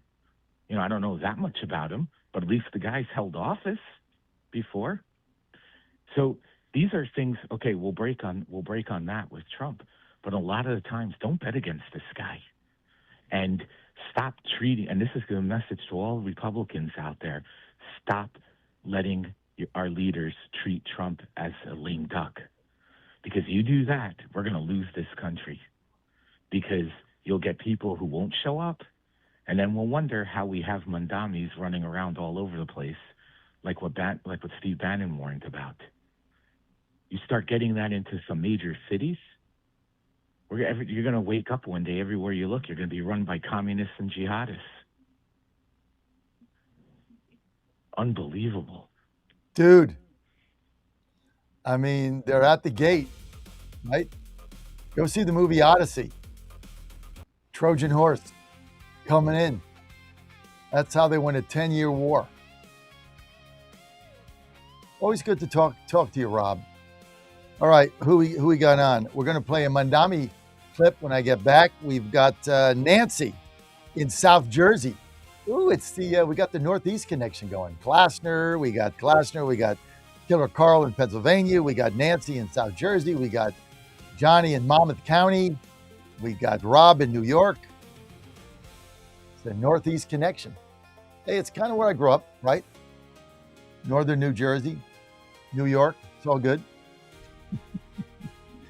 Can't get that New Jersey twang on me. Sometimes I'll meet somebody and they'll say, "You're from Jersey, right?" I'm like, "Yeah." You just can't get it out. All these years in the South, I just couldn't get rid of it. All right, guys, we'll be back in a moment. Nancy on deck, Jersey. Keep it right here. That adjust your exact individual needs to give you the best sleep of your life. When I got my pillow, I'm asleep almost immediately. I stay asleep at night and I wake up more well rested in the morning. I guarantee they're going to be the most comfortable pillows you'll ever own. King size only $24.98, queen size only $19.98. Giza Dream bed sheets, the best sheets in history, as low as $29.98. Lux Pierce 6-piece towel sets, towels that actually dry you. What a concept. Now only $39.98.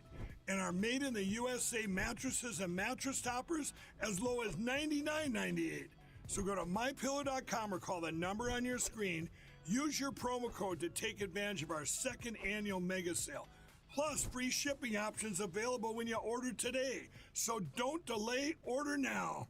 Washington is wasting $500 million every year on a federal supervision system that doesn't work. Probation officers are overwhelmed. Resources are going to people who pose zero threat, while actual dangerous individuals slip through the cracks. The Safer Supervision Act stops the waste and refocuses every dollar on protecting families from harm. President Trump's own pollster found about 80% of Trump voters want this fixed. It's time for Congress to get this done. Stop the waste. Protect our communities. Visit safersupervision.com. Paid for by the Reform Action Fund. Van Hillary has fought for America before, and he's ready to do it again. As an Air Force navigator in Desert Storm, Van's mission was simple: chart the course, stay on mission. When he came home to Tennessee, he won an election nobody thought a Republican could win. Then he did it again and again. For almost a decade, America First conservative Van Hillary has fought the radical left, stood with President Trump, and never folded, securing our border, cutting taxes, and bringing jobs to Tennessee. Radical Democrats are trying to hijack our country. President Trump needs a conservative fighter who knows how to win. I'll keep fighting to help President Trump finish what he started, keeping our border secure, growing our economy, and destroying the woke agenda. I'm Van Hillary, and I approve this message because I'm standing with President Trump to get America back on mission. America First conservative Van Hillary. He's never folded, and he never will. Paid for by Van for Tennessee. And they're off. This summer, the Thunder returns to Colonial Downs Racetrack. Live thoroughbred racing June 25th through September 7th. Feel the excitement. Hear the roar of the crowd. Experience Virginia's premier horse racing destination every Thursday through Sunday all summer long. Bring the whole family for Family Fun Sundays, packed with activities for all ages. Parking, free. General admission, free. Memories, priceless. Make Colonial Downs Racetrack your new summer fun time tradition. Get tickets and race day info now at colonialdowns.com. Folks, this is Crom Carmichael, CEO of Solti. I have recently turned 77 years old. I do not take prescription drugs. I have not had to take prescription drugs, and I attribute a lot of my good health to a product that I've been taking, which is the active ingredient in Solti. It's a 22% concentration of theaflavin. We did clinical trials on it 25 years ago and found that it helped lower cholesterol. We have had many, many hundreds of letters and emails from customers telling us how it has helped them not only manage their cholesterol, but lower their triglycerides and help them on their blood pressure. And I can't tell you how much I attribute to Solti for my good health at age 77. And I encourage you to go to GodzillaHeart.com. That's GodzillaHeart.com. And use the code Godzilla at checkout, and you'll get a 50% off on your initial shipment of Solti. And I promise you it will be a great help for your heart health. Thanks so much. Don't touch that dial. You've found your home of the truth. Do you solemnly swear to tell the truth, whole truth, and nothing but the truth? With the best analysis in America. You can't handle the truth. And now back to the John Fredericks Show. Look, these tickleheads, y'all just don't fall for this stuff anymore. Really? I mean, come on. At this point, elections have all kinds of things that happen in them. And I really want to get ahead of this story before the tickleheads that I just referred to from the president on down start to frame this as, see, we told you the system was broken and corrupt. But New Jersey. New Jersey, right.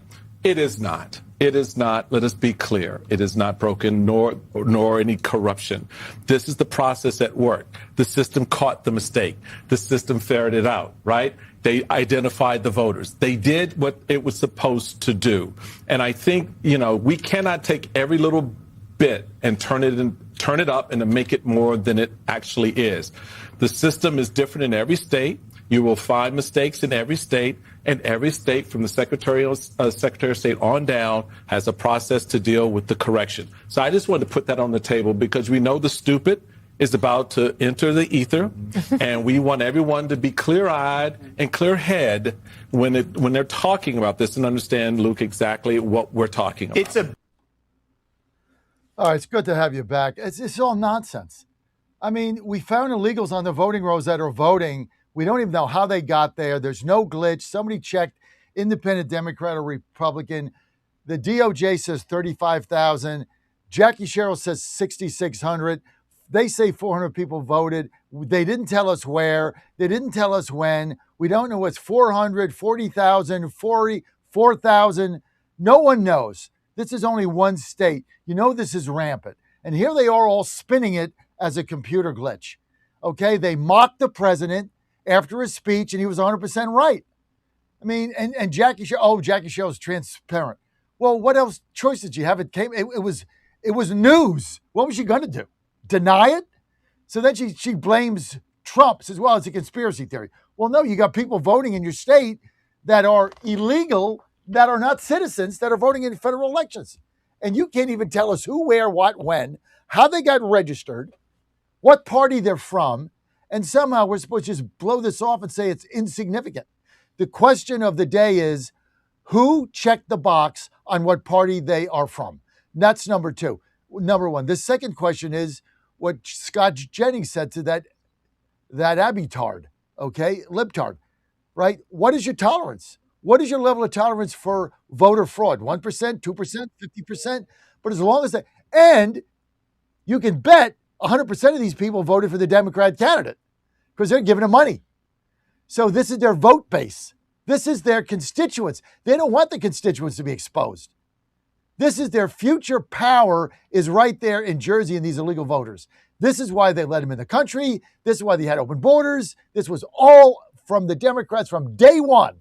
This was about votes, getting cheap votes. And the Chamber of Commerce played footsie with them and looked the other way in the unholiest alliance ever made in America between the Chamber of Commerce and the Democratic Party on open borders. Chamber of Commerce got cheap labor.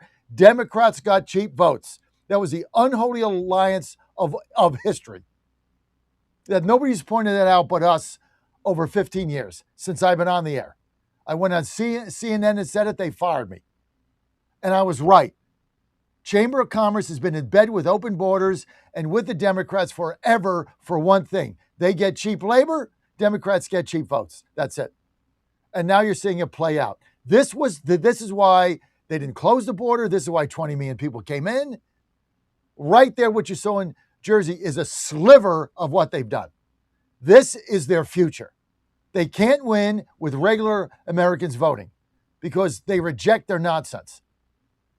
So what do they have to do? Like Obama said, change the country. He said, give me 30 million new people, I'll transform America. You'll never recognize it. That's their goal. Phone lines open, 888-480-JOHN, 888-480-5646. Nancy, South Jersey, live. Go. Good morning, John. Explain to me the difference between Abigail Spanberger and Mikey Sherrill. There is no difference. Neither of them care about their states. Neither of them really represent their constituents. They're climbers. They're there for the party. And I just wish voters would wake up and realize that when you're voting for governor, if you're just going to go down a party line, you're selling your family out and your state out. We have a terrible Republican candidate for governor this time around, and he was the same last time, but it didn't mean we had to put her in. So I just want to put that to bed. She knows darn well how all of the illegals got on the voter rolls. We've got motor voter in this state. Biden gave everyone Social Security numbers and driver's licenses, not him personally, but he allowed it. His administration would just look the other way. Oh, it's a state issue. State has to deal with that. At the bottom line for me is I don't want elections federalized, but we don't really have elections right now. Something has to be done. I'm a little frustrated that Tulsi Gabbard got pushed off to the side. I'm still not buying husband was sick, have to be with him. I think she was making some headway. I know Trump's a master strategist, and I get it. I know everything's a power play with him. So I'm sure that he has some kind of a plan. But if relying on the Senate and kissing their butts every other day is the plan, it's not going to get the SAVE Act passed. Killer Carr was dead on. Best thing I've ever heard him say was his talk with you today, John. We can blow up the phone lines all we want. Let's call all our senators. I got 2 woke liberal senators in my state. Calling them ain't going to help me all that much. You want to keep blowing up phone lines, fine. That's not the answer either. I think Trump needs to throw it down. He's so busy outside of this country. He is so busy trying to sort of reorder the world, and I love him for it. I think it's great. I just wish somebody else was doing it and he could focus on America. He wants us to believe that he's focused on America, and he wants us to listen to the sound bites and all his posts on Truth Social promising that things are going to happen. Nothing's happening for the better right now for us. Thank God we don't have a Democrat in Kamala Harris as the president. My husband reminds me of that every time I complain. Could have been worse, Nance. Did you want the other option, Nance? No, I didn't. But Nancy, I want what is the crux? 2006. What is the crux? Let's get to the bottom line here, okay? Because every time you call, your frustration gets worse, right? You're kind of like Anthony in Florida. Trump voter, frustrated, doesn't know what to do, pissed off, doesn't think Trump's doing what he should do. I think Outline, Trump's doing what he should do, but not in the right order. okay. In your opinion, I want you to outline so we understand it. The nature, I want him back the in nature this of your country, frustration. focused. What? Give you my top three because I get these surveys texted to me all the time by the Republicans and the Democrats. Tell me what your issues are. My top three. Number one, I put border and immigration together. Those 20 million people aren't out, and it was way more than 20 million, and they're not going to be out by the time he's done. The numbers are horrendous in terms of how many people we're getting out. Number two, election security is my number two now. It didn't used to be, it is now, because I realize we're not going to get anywhere with our Republican Senate. Our House is a little bit better. Number two. Number three, Trump has blown up our economy, not meaning to and not intending to, and I know he's confident that he's going to just wave his wand, which he does, and get it all back. It's not happening quick enough. He's lost all our kids as voters. I'm just telling you right now. I don't know that they're coming So back we're to going the to lose. Republican Party. So we're done. Okay. I mean, that's basically every time. No, every I'm time not you and saying Anthony we're gonna call, lose. every time you and Anthony call, I get the same message. We lost the kids. We lost half our voters. Everybody's staying home. They're voting for the communists. We're going to lose. We're going to get wiped out, and then we're going to be eating out of a garbage can. I mean, that's your guys' view. Okay. Let's look at your three things. Right. Number one thing you said. Let's break this down. Illegal's not getting out fast enough. Okay, he's got an army of ICE agents. The Democrats are fighting him tooth and nail. States are overturning whatever they do. They're trying to get people out. We're trying to recruit them. We can't get them out fast enough. We had the incident in Minnesota. We had to deal with that. Now we got an incident somewhere else where, they shot somebody fleeing in a car. Another guy got hit by a truck, right? So they got to deal with that in Texas. But we're trying every day to deport people. So it's not happening fast enough. I don't know what else he could do. He would have to hire 1 million people and just round everybody up. And the country's not going to stand for that because they want them out, but then they don't want to see them, how they get out. So, I mean, he's deported about 1 million, I think, 990,000, half of what we want, but he's trying. Okay, then you said the second thing, he's, doing a new world. He's reshuffling the world order to make us safe in the future. Okay, and that's hurting the economy. Okay, I get it. In the short term, no doubt. So you're frustrated about that. Jobs are up, wages are up, stock market's up, economy is booming, new business booming, consumer confidence up, but you're upset because gas is high and groceries high. I get it, right? You go to the store, you deal with it every day. It sucks. I get it. Okay, I understand. Hopefully that'll come down. If not, yes, we're going to get wiped out. But he's trying to do it. Economically, he's doing all the right things. We've got a new Fed chairman in, jobs, wages, income, all up, record levels, unemployment, tanking, basically people opening up businesses all over the place. Doesn't affect you. You're not opening up a business. I get it, right? But economy is up, except you got to get affordability down. So prices were higher under Biden. Gas was higher under Biden. But now that it's not low enough, now we're going to put the Biden people back so we can get higher again. I mean, it makes no sense. And then the third thing, what was the third thing you mentioned, right? The war. Okay. Would you rather them have a bomb and be deploying it in Tel Aviv and Doha and holding the entire world hostage? He didn't go in this thing because he felt like it. He went into this thing because our intel, not Mossad, not Netanyahu, our intel told the president they were days or weeks too close for comfort for deploying a nuclear warhead, and they've been at war with us for 50 years, and they were going to use it. And then they were going to control everything because they had they could get multiple nuclear warheads to basically bottle up the entire Middle East and start dropping nuclear bombs on countries. The hell we would be then? So the president took action. No, nobody else took it. He did. And for that, we're going to punish him by either staying home or voting for the communist. I don't get it. I don't get it. I'm sorry your gas is $3.50. It sucks. Nancy, I don't get it. We've lost our kids. Well, the kids got more opportunity now than they've ever had. Jobs are plenty. Jobs are out there. Small businesses expanding. You got more opportunity for our kids than ever. Oh, the Epstein files. Okay, big mistake. Should have released them all. I agree with you on that. Maybe that's number 5. But Nancy, I hear from you and Anthony every day. I don't know, what is the alternative? And this idea that, Trump's not done what he said. This has been the most amazing president in history. Epstein files was a mistake. Should now release them all. But I don't get it. I'm sorry, Nancy. We're going to have to agree again to disagree. I mean, there's doom and gloom, and we all suck, and we're all going to get beat, and it's all a disaster, and Trump's in a war, and it's just a war of choice, and gas is too high, and, eggs are too high. Okay, we're trying to get it down. I mean, he's trying to get interest rates down. He just got a housing bill in. I mean, he's got Trump accounts for young people. He's done all these things. The one big, beautiful bill. You paid less taxes, Nancy.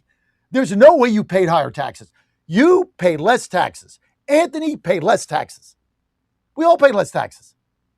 Now he's trying to get our taxes gone in D.C. He's fighting that. I mean, I get it's not perfect. I get it, but we have an equal degree of frustration. You and I, Nancy. And I'm going to give you the final word, as I always do. But our frustration is exactly parallel and equal. You on one side, we're not doing enough. Me on the other side, I think we're doing great. And it's not perfect. So we have equal frustration. I'm going to give you the final word. Go ahead.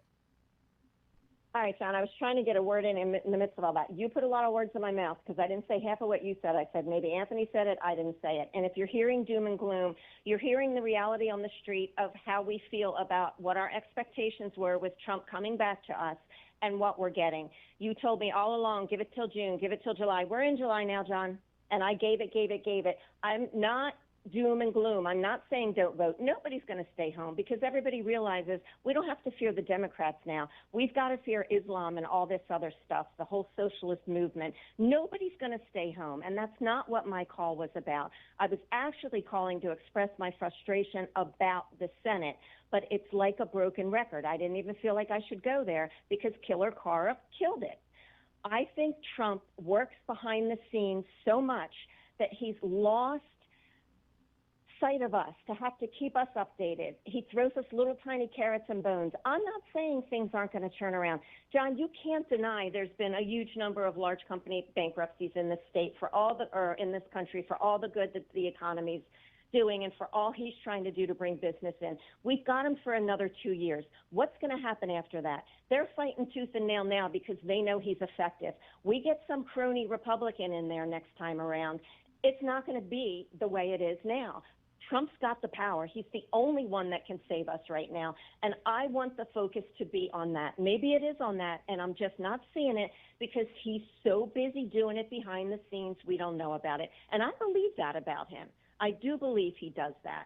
And you were talking about Lindsey Graham's sister. The only reason they want her in, and they is the movement, right? The deep state, whatever you want to call them, because she'll be controllable. If he lets her get in there, there's a reason. I have a feeling that she's not going to get in there full time. I have a feeling he's got a plan. So we have to separate Trump from the Republicans. Trump's his own movement. He's also his own political party, in my opinion. I call myself a Republican because he calls himself a Republican. All is not lost, and that is not my message. And I get frustrated with you when you get frustrated with me. You're one of the few programs that we can call and talk the reality to because you're a man on the street. It's why I love you. I don't even listen to anybody else, Sean. I don't listen to Bannon anymore. Nobody. I stopped listening to Poso. Everybody I used to listen to. You are it for me. So don't get frustrated with me because you don't like what I'm saying and you feel like I'm a broken record. I call because I don't see what I need to see on the street. And my fear isn't that we're going to lose. I think we probably are going to lose the midterms, but that's not my fear. My fear is what happens after Trump. Is he going to stay behind the scenes? Is he going to be like Obama and hang around and still run the show? I'm fine with that. I'm fine if he runs for a third term. I'm going to vote for him again. I've not given up, and that's not my message. My message is I wish I could have put a phone call into him. Get your feet back on the street with us and work all your magic around the world behind the scenes. Reverse what he's doing. Make us the center of attention and take care of business worldwide behind the scenes instead of having us behind the scenes and reordering the world front and center. Makes sense. I see where you're coming from. Stay on the line. Let's add in Tim in Virginia. Tim, you're on with John and Nancy. Yeah, good morning, John. My name is Tim, but I'd rather just do away with the Tim because I hate my first name because it's Tim Waltz, so I go by MAGA T. All right, MAGA T. Anyhow, I just think, looking up the definition of treason and knowing the Congress and all the politicians that we have, it seems like they're all there. Every time Trump tries to do something, they're all there with their arms folded and standing in his way. And I just wish that there was some way that they could all be convicted of treason. And to me, they deserve the death penalty. And I know that's a hard line, but when you look up treason and look at the definition, and it's anybody that aids an enemy or makes them comfortable, and that's all our Congress is doing right now. It's like they're just completely against the people. Well, it's the Senate that's the problem. It's when you say Congress, you're lumping in the House. I don't see Mike Johnson in being part of this. It's not even the Democrats because the Democrats are who they are, MAGA T. It's really about it's about the Republican conference in the Senate led by John Thune. That's what it is. And Nancy called back. I'm sorry, Dan. Dan lost your call by mistake, so he just figured it out what to do. So Nancy, call back 888-480-JOHN, 888-480-5646, so you can respond to Tim here. But listen, MAGA T, you're right. I mean, this is all about the Senate and the fact that they're feckless losers that won't do anything, and they won't fire the parliamentarian, and they won't get rid of the filibuster, and they won't bring the SAVE Act to the floor, and they won't do anything.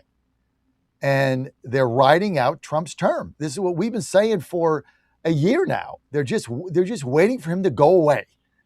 And then they can bring back Jeb Bush, Nancy Bush, this Bush, that Bush, Joe Bush, Jeb Bush. They all want to go back to Bush, Roe, Romney, McCain. That's what their comfort level is. Feigned opposition. Go back on Fox News every day, get Comer back on with his shoe phone, his shoe camera, like Get Smart. That's their comfort level. Doing something frightens them to death. That's why we've had no appointments. They won't do a recess. They're playing to lose. Okay? They're playing to lose. And that's the frustration that all of us are having. MAGA T, go ahead. I work with people that want communism, so it's obvious they do not understand what communism is.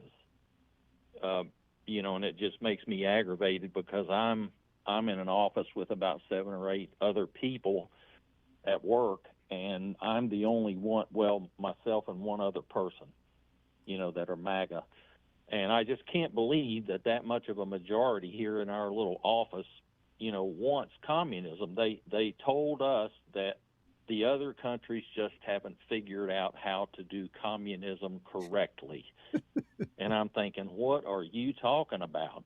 It just amazes me how the leftoids have just believed everything they've been told. They've indoctrinated our kids for 50 years, and it finally, they got 50% plus one. But I'm the eternal optimist.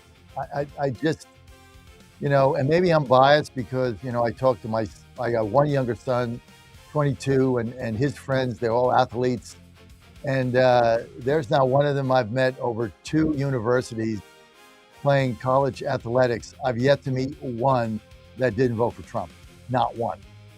So, and Maryland isn't exactly the hotbed of, conservative thought, right? West Virginia, yeah, okay, I got that. Maryland's not. Nobody there voted for Harris. I mean, so all these kids out there, it's not the athletes. I don't know who the hell it is, but it's not the kids in our world. They're all Christians and Catholics and practicing Jews and stuff like that, and they all voted for Trump. So I don't get it, but we'll see what happens. MAGA T, thank you for the call. Peach Crew next. Breaking news this hour from Town Hall. I'm Rich Thomason. Iran's neighbors are on a high state of alert as the U.S. and Iran continue exchanging fire. Diplomatic efforts to end the war languish. Both Bahrain and Saudi Arabia warn of Iranian missile attacks. Secretary of State Rubio says that allowing Iran to control the all-important Strait of Hormuz would send the wrong message to potential adversaries around the globe. If we create a precedent in the Middle East where a nation state can decide that they are going to control an international waterway, charge a toll, and if you don't pay them, blow up your ships, we have created a very dangerous precedent which will repeat itself in other parts of the world, including in this region. So what is at stake here is not simply the issue of what's happening in the Straits of Hormuz. It's a very fundamental principle about freedom of navigation. The war has strained global energy supplies, and Iranian-backed Houthi rebels are also threatening Saudi oil tankers.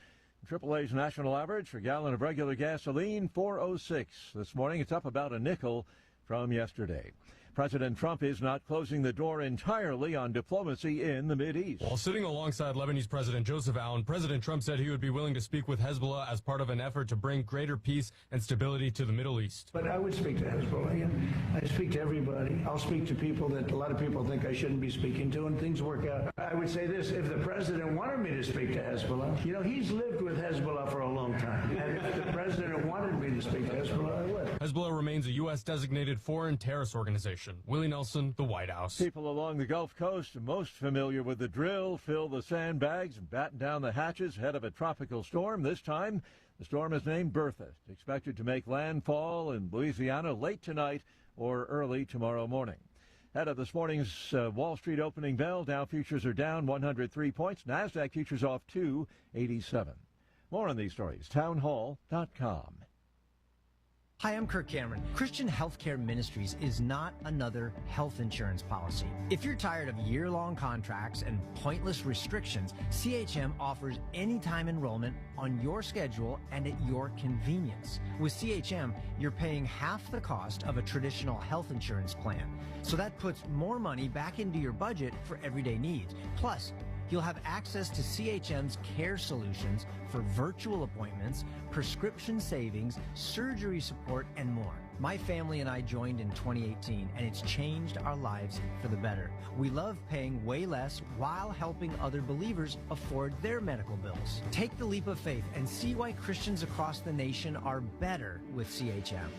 Get started by calling 1-833-JOIN-CHM and use promo code WELLNESS for a 50% credit towards your first month. That's 1-833-JOIN-CHM and use promo code WELLNESS.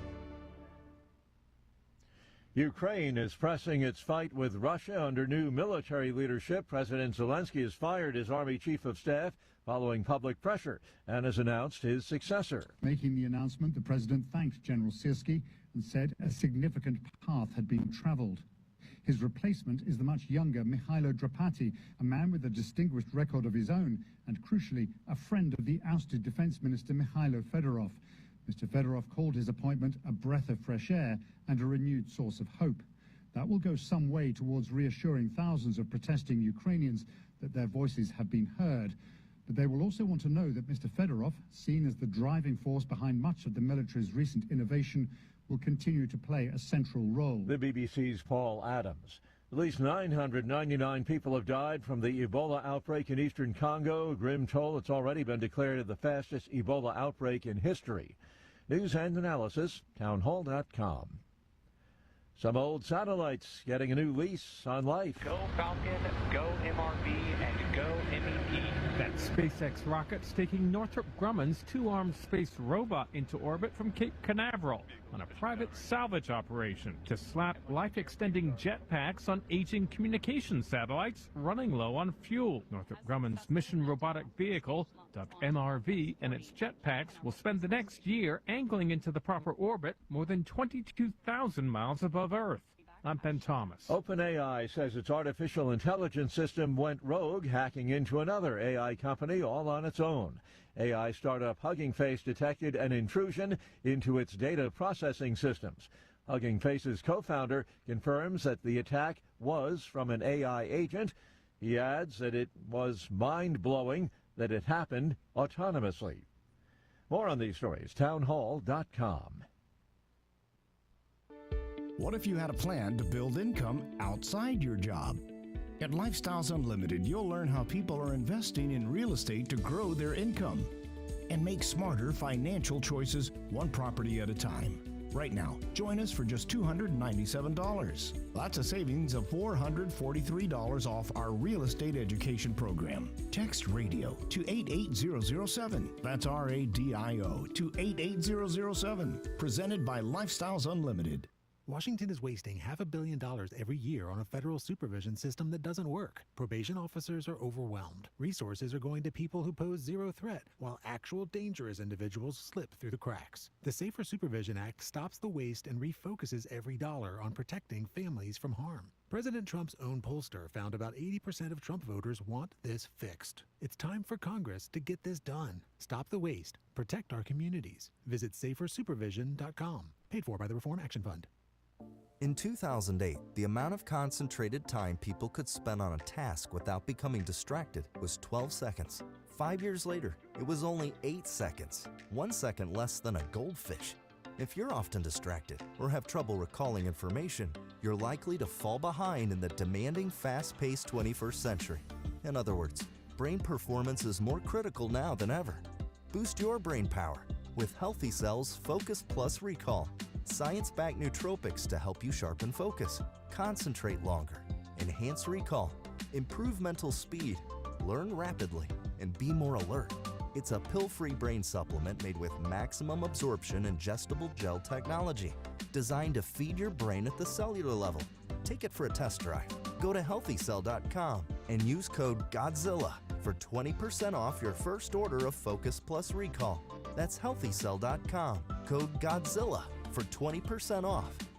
This is Crom Carmichael, CEO of Solti. We got a wonderful email from one of our customers up east named Joe, and here's what he had to say. I started taking Solti almost out of desperation with little hope because I was resigned to the futility that although I was up to taking 2 statins a day, high cholesterol was something I just had to learn to live with. In fact, when I turned 60, after taking a stress cardio test, my doctor called me on a Saturday, which of course is never a good sign, and told me that I was clogged more than 95% of the people my age. I had an angioplasty and a stent procedure done at that time. Today, my stubborn triglycerides are only 1/3 of what they had been before starting taking Solti. My prescription statin dosage has shrunk from 60 milligrams to only 10 milligrams a day. My primary care doctor that I have had for many years still can't believe the results, and neither can I. Thank you, Solti, for providing such a wonderful product. And folks, I want to invite you to take care of your heart also by going to GodzillaHeart.com. That's GodzillaHeart.com. Use the code Godzilla at checkout, and you'll get a 50% discount on your initial shipment. Thanks so much.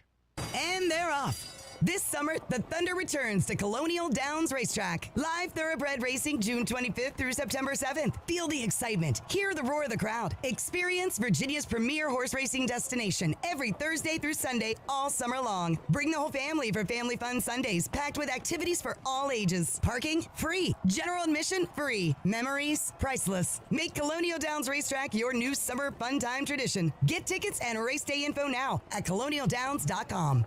All right, folks, I need you to do something right now. Go to johnfredericksradio.com and take our brand new 2028 Republican presidential straw poll.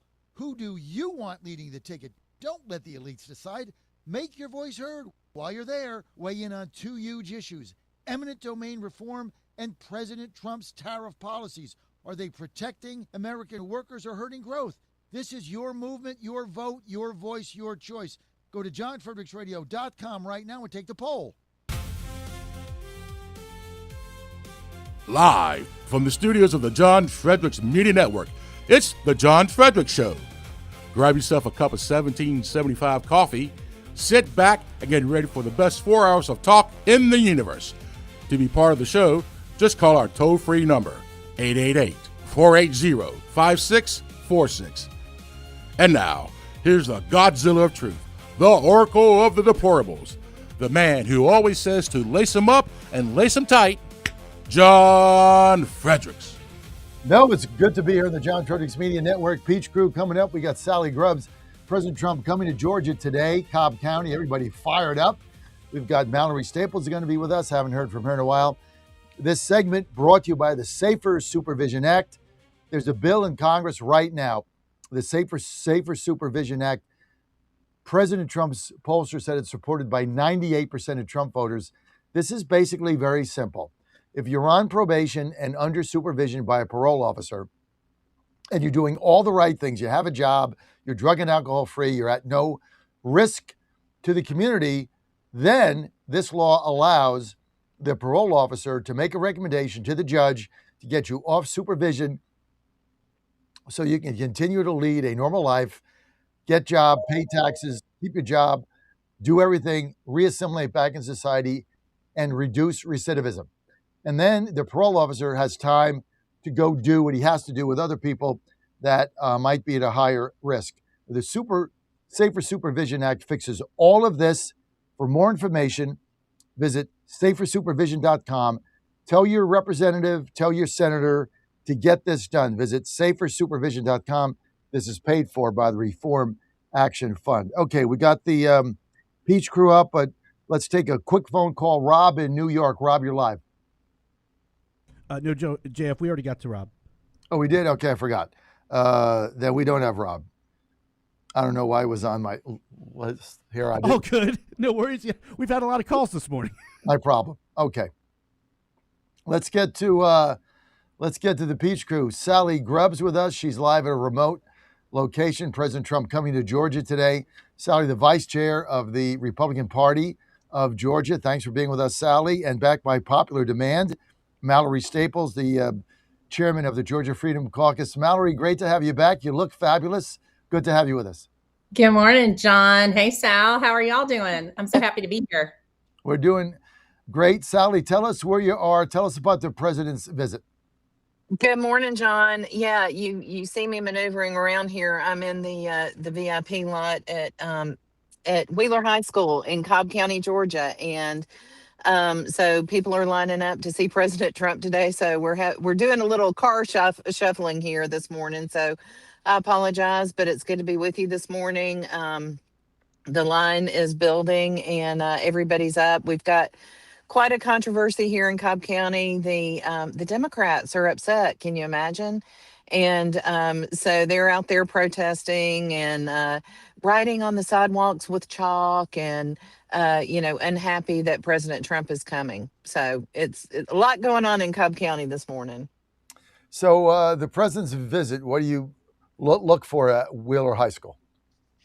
So I believe that the president is going to be talking about the Trump accounts and the opportunity that's been provided to people to be able to save and to take advantage for children of the Trump accounts and to provide for children's education. I really don't understand why the Democrats are having such a problem with this. This is another avenue to provide for the future of our children. I think it's a great thing. I personally have 2 grandchildren that will be able to benefit from that. And this is also a great way for grandparents to be able to help provide for children's futures. And, this is, as a volunteer, I've got this neat little badge, but at the bottom it says trepaccounts.gov, and people can go there and sign up for the opportunity to save some money for their children and grandchildren. Mallory, what's the mood right now in Georgia, and how do we turn the corner and get a victory, at least in the governor's race in the fall? The mood is not great. I think the way we get a win is going to be supernatural, quite honestly. In God We Trust has renewed meaning and lands pretty hard right now. In general, I think folks are really tired of bad news, just being honest. I'm not a politician. I don't talk like one. So I just kind of give it to you straight. I think people are exhausted, and truly silver lining. I think they really are looking upward and just feeling like across the landscape of not just Georgia and the United States, but the entire world, that it is in this moment that the God that this nation was founded on, that statistically most of her citizens believe in, is going to be the only way we get out of this. I think the man-made mess that is the political state of the country, I don't even think you can debate it at this point. By and large, our political system is run by narcissistic, self-centered, prideful people whose currency is what betters them, what makes them famous, what lines their pocket, is the state for the most part of our leadership. And therefore you have the fraud, you have the immorality, on every front. I mean, it's nonstop. You can't even really keep up with it. And so when man comes to the end of themselves, they find something greater than themselves. And so what I am hearing is truly the cry of the American heart right now is a trust in God, which, listen, he loves that. He does remarkable, phenomenal things when his people cry out to him. And we are a Christian nation.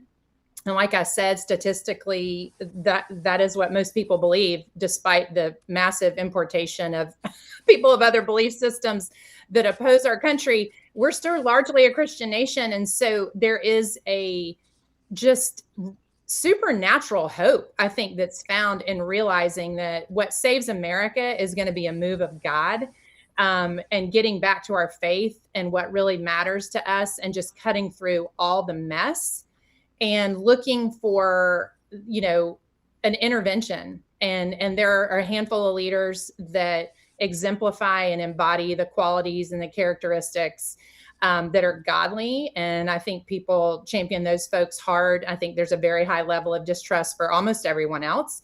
And so they don't feel heard, but they know that there's a God, that he's good, that his name is Jesus. And I think people are praying, and I think church attendance reflects that. I mean, in the wake of Charlie Kirk's death, I mean, this was certainly his message. We've seen an uprising that was just out of that horror, such an honor to his legacy. But I think people are literally looking to God to save the country. Well, couldn't look to a better place. Certainly can't seem to save it ourselves. Yeah. I kind of hear what you're saying. I think you used the word exhaustive.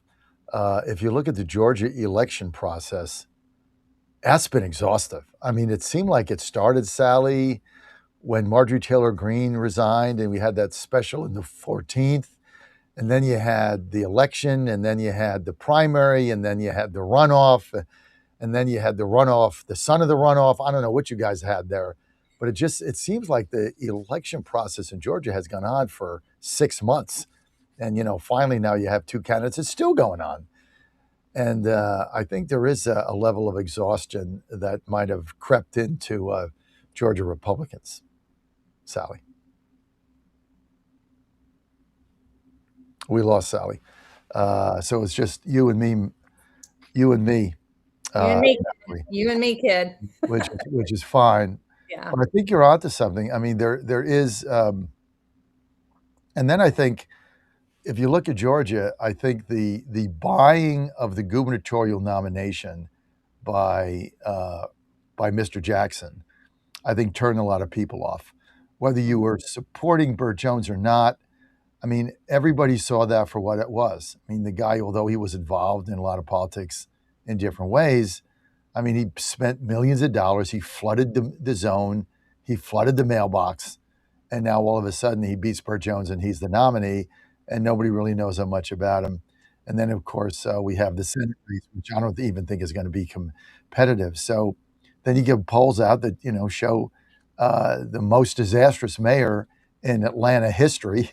I mean, she let the city burn to the ground, didn't back the cops, told them to stand down. The city burned, and now she's got a chance to be governor. So, yeah, I think for people in Georgia, it's like, WTF, right? It is. It really is. And, I don't hate Rick Jackson, but watching someone step in to the race in that hour when people like Sally and the grassroots have been battling since 2020 to save our elections, what the DOJ and President Trump has now, stated in courts, as fact, people have been shouting since 2020. I mean, Sally was chasing vans down, for ballots. And where were those millions upon millions upon millions of dollars when we needed, billionaires in the fight? We needed to save the state. And so you just question again, motive gets questioned. Like, why? Where did this newfound sense of conscience come from? And so again, it just feeds into that distrust of leaders. We feel like, and rightly so often, we are choosing from the lesser of two evils, or the lesser of two, maybe not even evil, just not wholly impressive people. And I'll be honest, I know a lot of good people, and I beg people to run all the time who have outstanding character and will and humility and selflessness. Unlike most of the people that are in politics, it's to get their face out everywhere with the most famous people they can possibly, whatever. I mean, it's just gross. And we try and get good people to run all the time, and they don't want to step into the muck and mire. They don't want to be raked over the coals, their lives, their families, attacked. It's just the system is so broken. And so it is out of that acknowledged brokenness that I think people are looking to God to save us. And he will get all the glory. If that's what happens, he will get all the glory, and it will be remarkable. And I'm here for it in a front row seat. But to your point, John, there is really, you can feel it, not in maybe the upper echelons in the bureaucracy and the whatever, but when you're talking to everyday people, the backbone of this country, people that care deeply and love deeply, they're discouraged, and everyone will have to come together and unify. I mean, the message stings a little, but to have any attempt at, saving a Republican ticket, everybody will have to do what we are often and historically asked to do, which is get behind a candidate that we do not feel wholeheartedly deserves the office, that they do not carry the integrity of the office. However, we will go into that ballot box and we will check next to their name, and we will send them there and cross our fingers. And so I just, people are tired of it. They're tired of the mediocrity. They're tired of the shallowness of our elected officials and the people in the fundraising community and all of that. They're just nauseated. You know, Mallory, to your point, first of all, John, I want to say that I love it when Mallory comes on because, we have Scary Jackie on the show, and I crown Mallory straight no chaser because she will give it to you straight, just, how it is. I think one of the things, just from the bottom of my heart, is, Mallory, one of the issues that I have is that, having, of course, I've not been in politics, so to speak, for 20 years, 30 years, 40 years, whatever. But since 2020, you get to a point where it's like, who do you trust? And so I agree with you. Our trust has got to be in the Lord and let Him work things out. We find ourselves in the situation that we're in Georgia. And so I'm just going to trust that we appeal to heaven and we say, Lord, it's a mess and you got to work it out. And I come from it from the election standpoint. It's a mess that we did not get things worked out with the legislature. As far as I'm concerned, they pushed off taking the QR code off the ballots, as you know.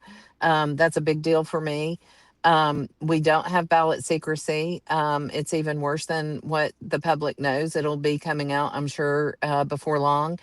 In watching President Trump in his speech the other day, I was on with Bannon after that, and I could not have been more proud of President Trump and the way he delivered that message because it was a very much nonpartisan, non-MAGA message. If we don't have fair elections, we don't have a country.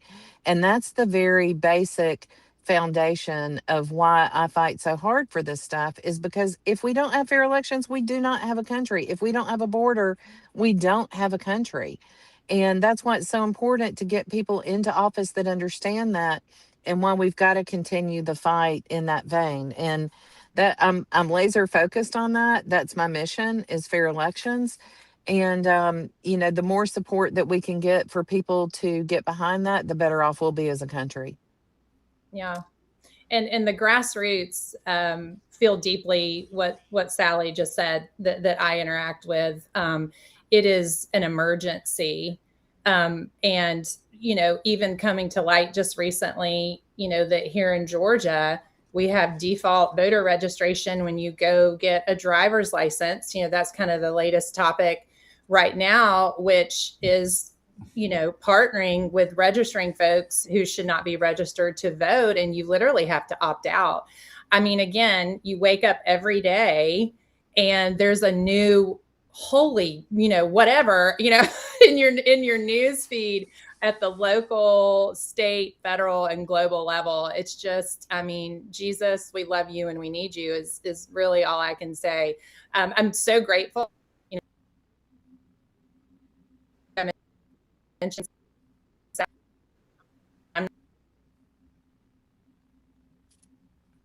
I think you froze. Sally, you still there? Yeah, I'm here. I'm here, John. I mean, look, I think Valerie froze. We'll try to get her back, but I think, Mallory froze.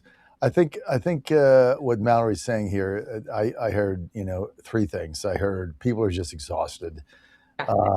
Sorry. That's okay. Ricky Jackson purchased the nomination, came from nowhere, really blew the grassroots off. I mean, they've never returned your call. They never returned my call. We have no relationship with any of them. So they're certainly not going to come on and talk to, the peons that listen to my station.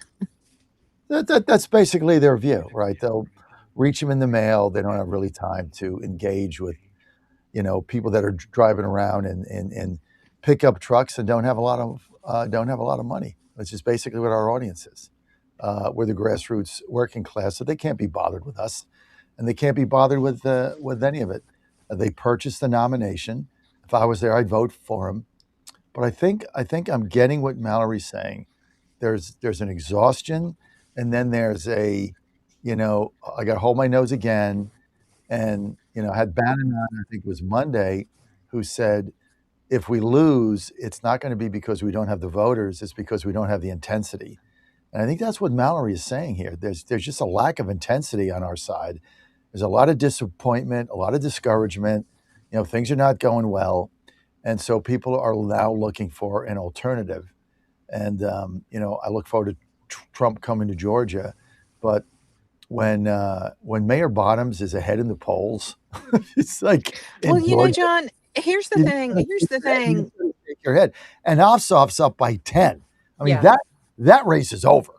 So, I mean, there's no way Collins is going to come back and win this race. Ossoff's got $1 billion. I mean, that race is gone.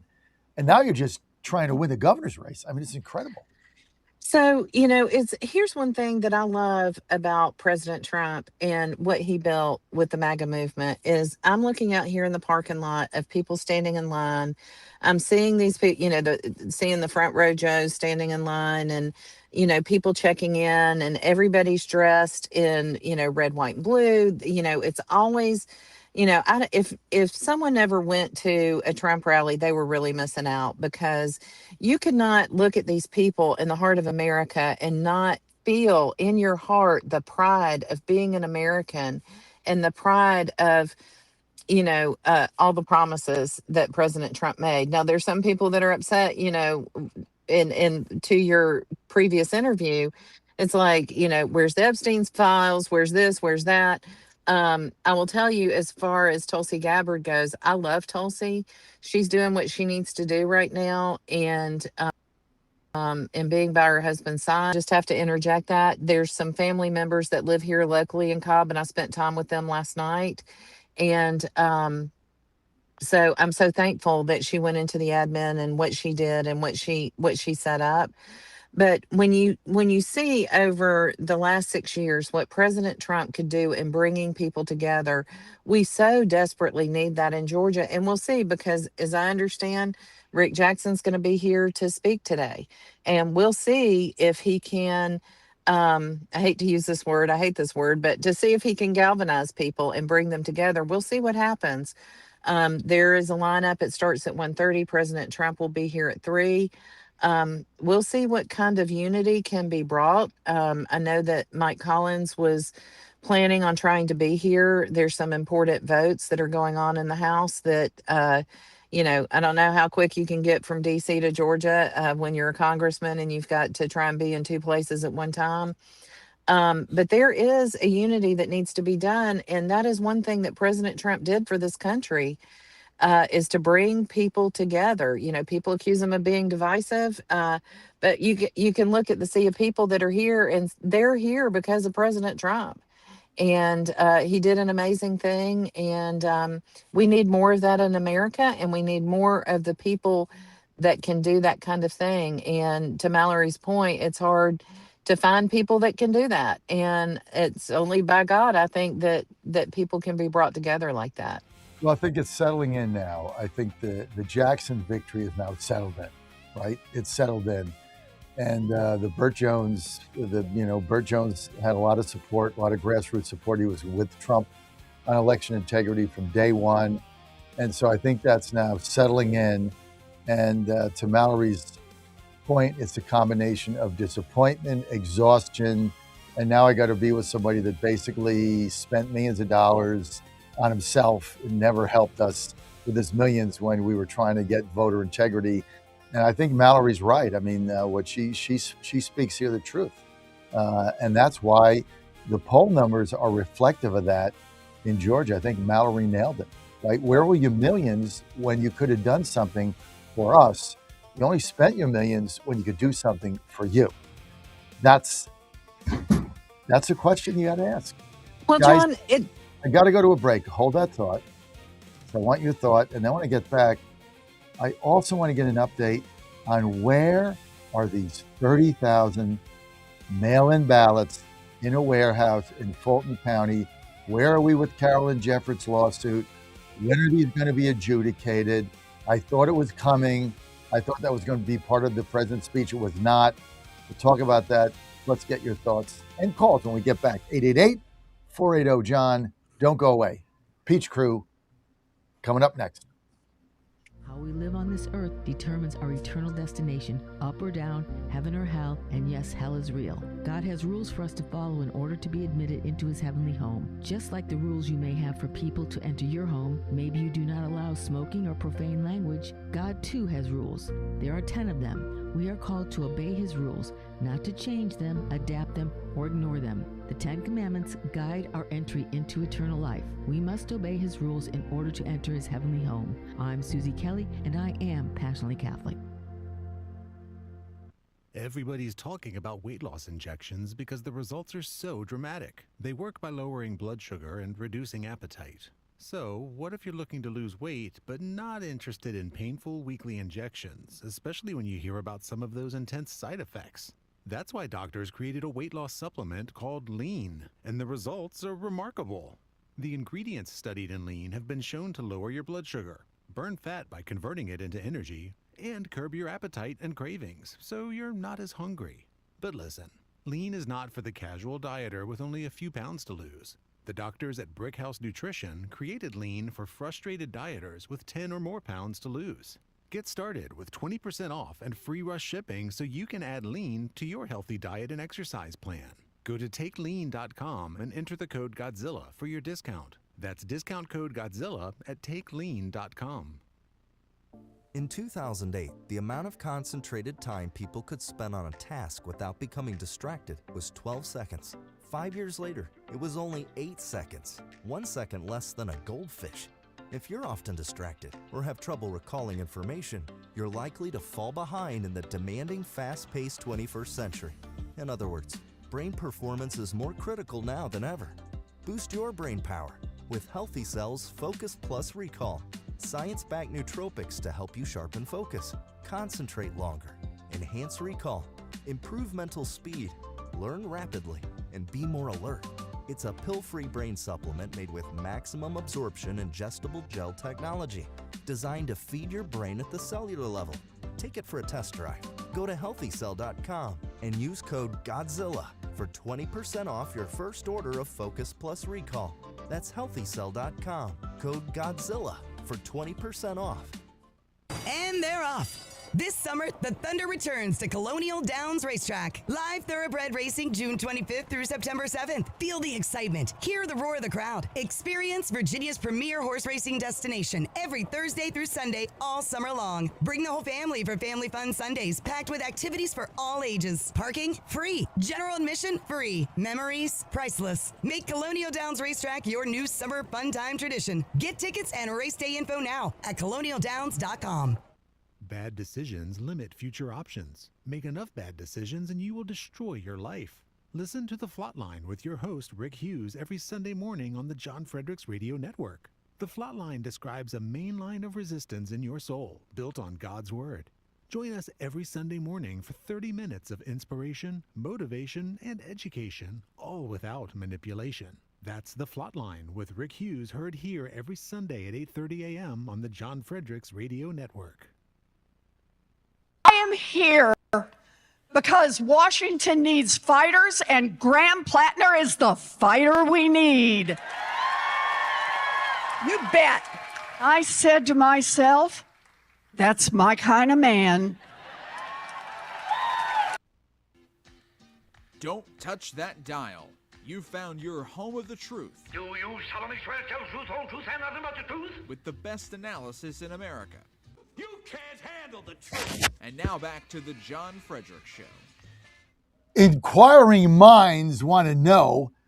Mallory, my biggest question here with this clip that we play is, like, what did she say to her husband when she got home? Like, this is my kind of man. Like, let's see, he abuses women. He beats women. Let's see, allegedly raped women, allegedly, sexual assaults all over the place, goes on some app called, like, Weirdo app, and preys on people. And then she gets home and the husband's like, okay, like, what am I missing here, babe? Like, what should I, like, go on this app? Do I need to little, like, bat you around a little bit, add a little spice to our life? I mean, every time I see that clip, I'm like, you bet. I mean, what do you say to your husband? I can't see the clip. Shoot.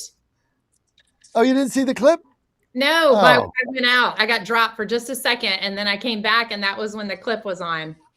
What was I'm it? here play it again. because Washington needs fighters, and Graham Plattner is the fighter we need. You bet. I said to myself, that's my kind of man. So I mean, does she have any credibility whatsoever? I mean, No. none. Like that alone is like a wash. Like that entire, introduction is an anti-introduction. She has zero credibility. I mean, I just Man. my kind of man.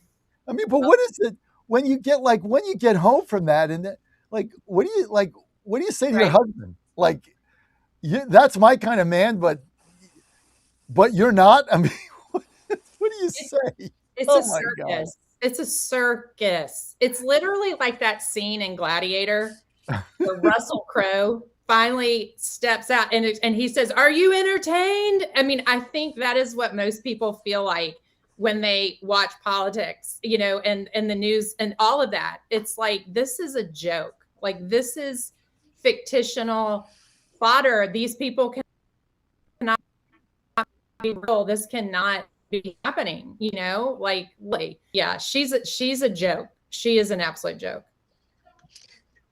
It reminds me. Go ahead. The whole thing when she did the little commercial or thing, the little vignette with her getting a beer out of a refrigerator and opening the beer is like, what is she doing? I mean, these are not serious people. These are not people that need to be in charge of making our laws. And then she says, "Honey, you want to be?" And her husband's like, "No." Yeah. I mean, you can't make this. And then she puts it on video. No. I wouldn't want her in charge of driving my lawnmower, much less something in government. I mean, she should have no jurisdiction. Oh my goodness. It's well, she's been married a couple tax-paying citizens. Like it's been married atrocious. a couple times. But I don't know. Like, I don't get into people's personal lives, but I just, like, if that was Ann and like Ann did that, I'd be coming home and be like, okay, what have I missed here for the last 30 years? Like, what have I missed for 30 years? That's your kind of man. Like, what do you need me to do? Is obviously I'm doing something wrong because I'm not like batting you around. It's just mind-boggling. And all those allegations were out there when she said that. That's not like she didn't know, right? All of those were out there except the final one, which they planted just before that he could drop out because they were losing in the polls. That's why they planted it. Before we went to the break, Sally, you were about to say something.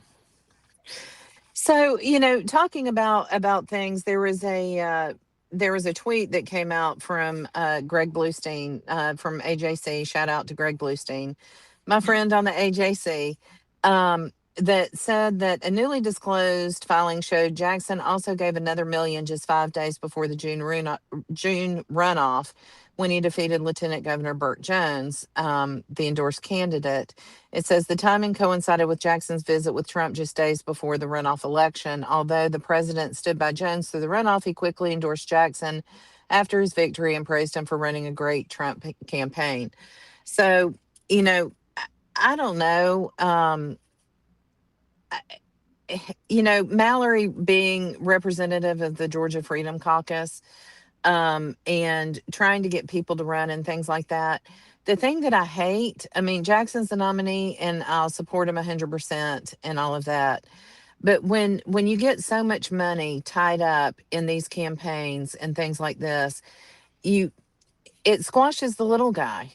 The little guy who is running for a state house seat, it's $400 to qualify for a state house seat in Georgia, right? So if you have those core America First principles, you want to go to the Georgia State House, represent your community and things like that. And then there's so much money tied up in all of this. And there's still, there's this battle between Jackson and Jones about, well, is Burt Jones going to endorse Jackson? And Burt saying, well, he hasn't contacted me. And Rick Jackson is still suing Burt Jones. There's still a lawsuit. So, if you really want to see reconciliation and unity, let's put the lawsuit aside. Let's just let's just move on. I mean, if you want people to move on and unify, let's dismiss the lawsuit and Drop move the on and lawsuit. unify. Drop the lawsuit. Yeah, drop the Yeah. lawsuit. What about this $1 million? Like, did he give it to his own campaign, or where'd it go? I'm not exactly sure because I just read that this morning, so I'm not sure of the details. Where did Bluestein say the $1 million went? He just said a newly disclosed filing shows Jackson also gave another million to Trump. So I'm assuming that it came from, Oh, he gave $1 million to Trump's. Trump. So he gave $1 million to the Trump PAC. Correct. That's what I understand. So before they met, he gives $1 million 5 days before the election. He gives $1 million to the Trump PAC, meets with Trump, just gave him $1 million. Trump sticks with Burt Jones, has to do that. He's been with him for 4 years. Sticks with him. And then minutes after the primary, Trump's like, okay, Jackson's our guy. Right. Which, of course, what are you going to do? Because he's the Republican running in the race. So you kind of got to do that. Well, if you're Jackson, sorry, before you meet with Trump, you give $1 million to his PAC. If you have the $1 million, it's smart. I mean, it's just smart. It's just smart business. The guy's a business guy, and so he's got the money to give, but doesn't feel good to anybody, right? It doesn't feel good. And to Mallory's point, you're out there trying to raise money. I mean, I just ran a campaign. I raised $45,000 or $45,000, I think, at $200 maximum donation. Divide that out. Most of my donations were $50. I mean, that's a lot of calls you got to make for that. And so somebody just drops in $1 million, like writes a check in 18 seconds. I mean, it's very discouraging. I'm not going to lie to you. Well, when you look at the money that's, as an average Joe, the money that's thrown around in these elections, you marry that with the fact that our voter system is fraudulent, compromised, and all that, you can see how the translation 1 + 1 = inconsequential, which is why people, flirt with, well, I'm not even going to show up. Like, I'm supposed to be electing these people, but $180 million can actually elect somebody. So like, what is the point? Or, $1 million, those numbers do not even land on the average person's brain with any context, right? It's so far outside of the average everyday person who does show up to vote and actually cares. So let me frame this for you, because I think you're really onto something. You came on hot and it's continuing. So I think here's, audience, what Mallory's saying. You want me to give up 4 successive Saturdays and Sundays of my weekends and go knock on doors in my precinct, right? In the heat, and I got to knock on doors. I got to give up time with my family. I don't get paid. It's a volunteer position.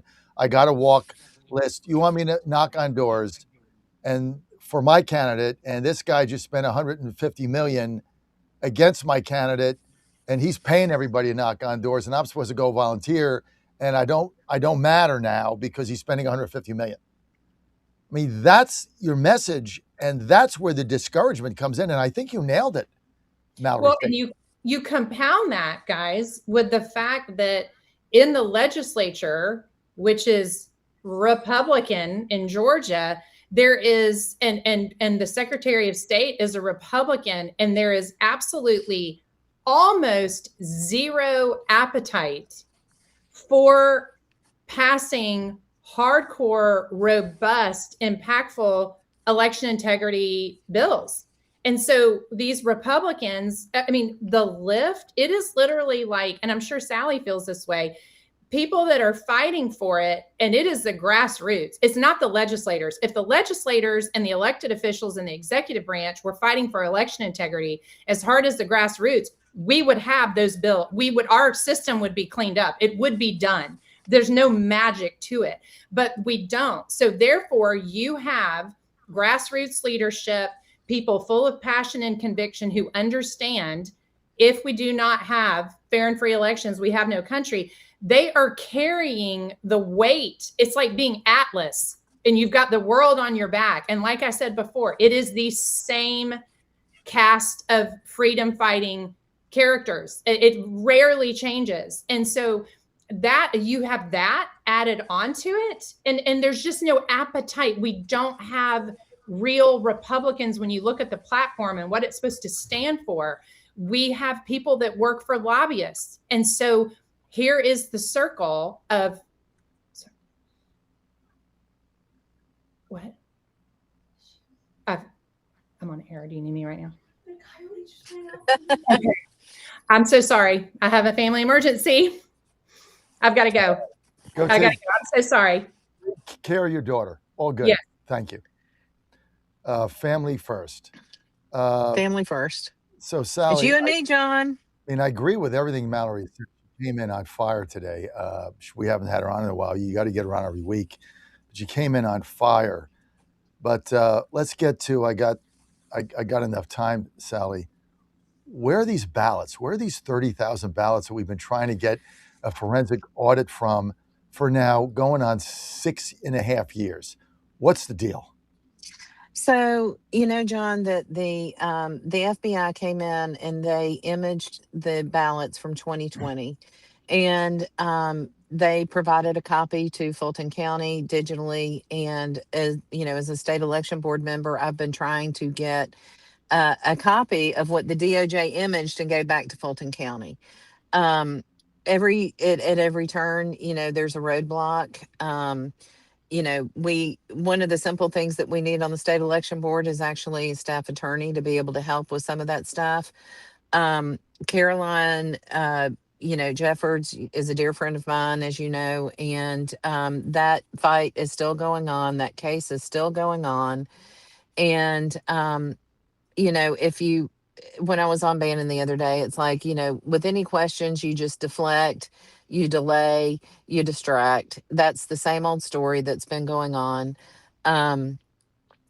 Hopefully we'll get the ballots at some point in time. And Caroline is still in the fight. I talked to her just yesterday. She's still in the fight on it.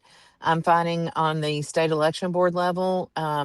The fact of the matter is, John, we have a lot of cases that have never been heard on the state election board that are still under investigation. I talked to a couple of people that have filed complaints just in the last couple of days, to keep on with that.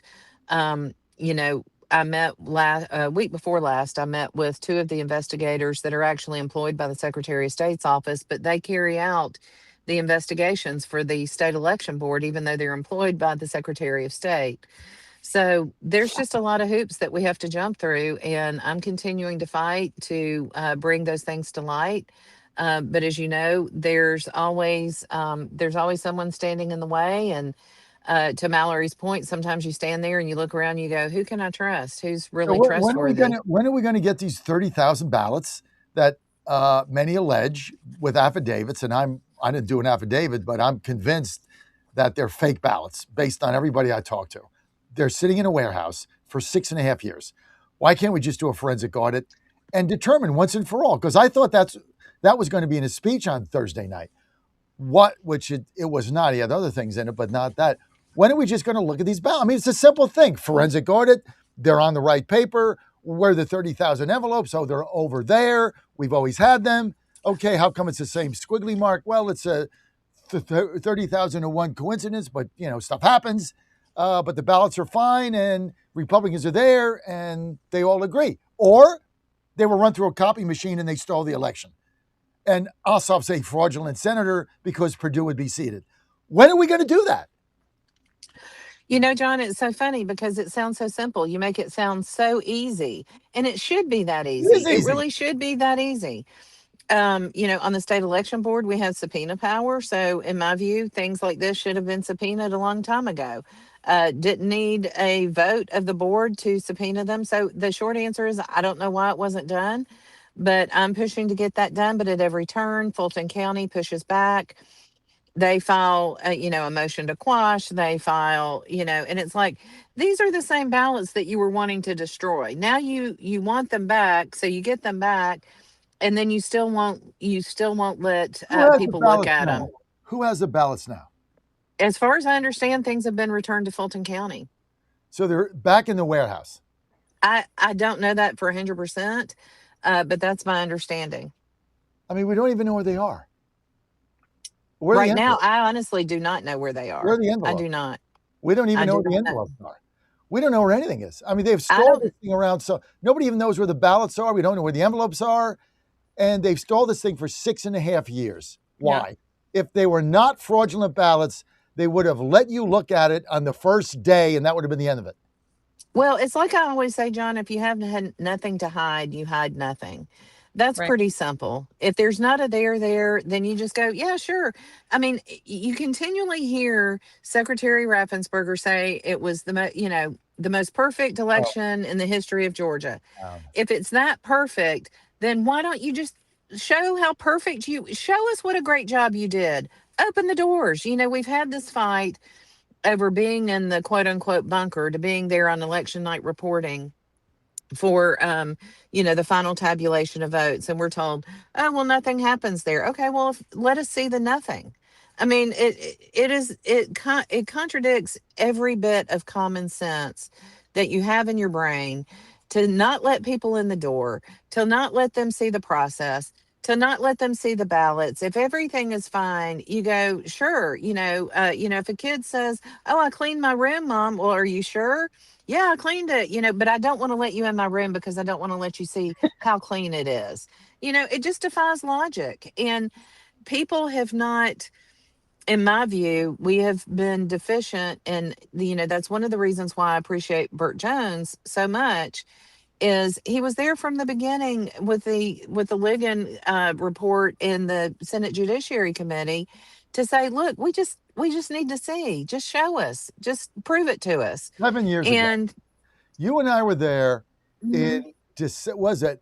December of 2020, November and December. Yeah, we were 6.5 years ago, and this thing Mm-hmm. still, we have had not one ballot examined. But this is what they do. This is how the cheating, you can't get your arms around it because they'll never give it to you. And we don't know if there's 6,600 ballots of illegals in New Jersey or 66,000. You have no idea. She wasn't transparent. Release the ballots. Where, like Christine Glossner said, how are they registered? By party. Like, somebody had to fill that box in, like the machine didn't. So without party registration, it would have got kicked out. Somebody filled it in. And here in Georgia, John, we have open primaries. That's one of the things that we were fighting for in House Bill I agree with 397 you on was that. I agree with you 100% on that. Close the primaries, end this nonsense. Just end it. Close the Look, I'm for the runoff. I have no problem with that. Close the primaries. I'm not going to get into ranked choice voting for Republican primaries. We're never going to agree on that. But we can agree, close the primaries. I'm in D.C. We're in a closed primary system. They're trying to do the opposite here, and I'm fighting it because it's a death knell. I want Republicans to nominate me or somebody else. I don't want to be nominated by independents who are Democrats are going to vote for the rhino. I mean, that's basically what goes on. That's why they want to open this up, and you guys are right. Let's get to a caller. Leonard in Georgia, you're on with Sally and Mallory Staples. Good morning, John. Good morning, Sally. Good morning, Mallory. Sally Good morning. is a warrior. Good morning. I will go to battle with you. You were there at Jekyll Island, if I was correct. I think you were there. Hell anyway, yeah. But we've been chasing this mess forever, and we're not getting to the bottom of anything. If they would have asked Sally, let's go to the warehouse, let's find the ballots, and settle it once and for all, let's do it. You remember there was a movie called Stand and Deliver. It was a math teacher who was accused of cheating, and he had to prove it. Prove it. We won the proof, and we got the right people to do it, and Sally's one of them. And the other thing that I was going to say, John and Sally and Mallory, Leonard will not go out and knock on doors anymore. If you're too stupid to know who you're going to vote for in 2026, so be it. Take it. I'm not going to be chased by dogs. People throw stuff at me because bad things happen when that happens. Well, I think that's what Mallory was saying. Why are you going to go? See, the Democrats are paid. Let's understand what's going on here. The ballot harvesting, the knocking on doors, the getting ballots, the putting them in boxes, ballots in boxes. Democrats are paid for this. Their operatives are paid $25 an hour, $30 Right. an hour. Yep. Our people are volunteers. Why? Because when our consultants get the money, they spend it on TV ads, mailers, because they get 15%, right? So they spend it in media, they spend it on digital ads. They're all getting 15, 20%. You pay the person $15 or $20 an hour to go harvest a ballot, you make no money. Therefore, they don't do it. That's just that's a cold, hard truth. It's not, well, they have all this grassroots enthusiasm. No, they get paid $25, $30 an hour to go harvest your ballot. We pay our people nothing. It's supposed to be volunteers, a grassroots effort. It's baloney. It's baloney. Yeah. Go ahead. Let me tell you, if you took the amount of money, if you took a tenth of the money that will be spent on the Ossoff Collins race, that was spent on the Jones Jackson race, and somebody actually cared who had millions and millions of dollars, and you sank that into the state legislature races in the House and the Senate, and you elected 20 solid, ethical, true conservatives, you would save the state of Georgia for a fraction of the cost. Period. But no, instead he put his $120 million into his own campaign. And then he gave Trump $1 million in his PAC just before he went there to curry favor, so he'd back him after he beat Burt Jones the next minute. Like, we're not stupid. We get it. I'm not criticizing the $1 million move. He had a right to do that. If I had the money, I'd have done the same thing. I'd have advised him to do it. But the bottom line, that money could have funded 20 House races. We get nothing. They get everything. It's all about him. That's why Leonard ain't gonna knock on no doors. And Mallory, you nailed it. You came in on fire today. I want to thank you. You got to be on every week. So thank you for having me. I love you guys. Thank you so much. Everything all right with your daughter? I love you, Mallory. Love you. Yeah, she's okay. I live on a farm and there was a coyote issue. It was a little scary, but we're good. Thank you, Jesus. We're good. Bring out the shotguns, baby. Let's go. That's right. Second Amendment all the way. Mallory, good to have you. Sally Grubbs, great to have you. Have fun today with the president. Yeah. In Georgia, Michael Patrick Leahy next on the John Fredericks Media Network. If we do anything, we truck the truth across America. Breaking news this hour from Town Hall. I'm Rich Thomason.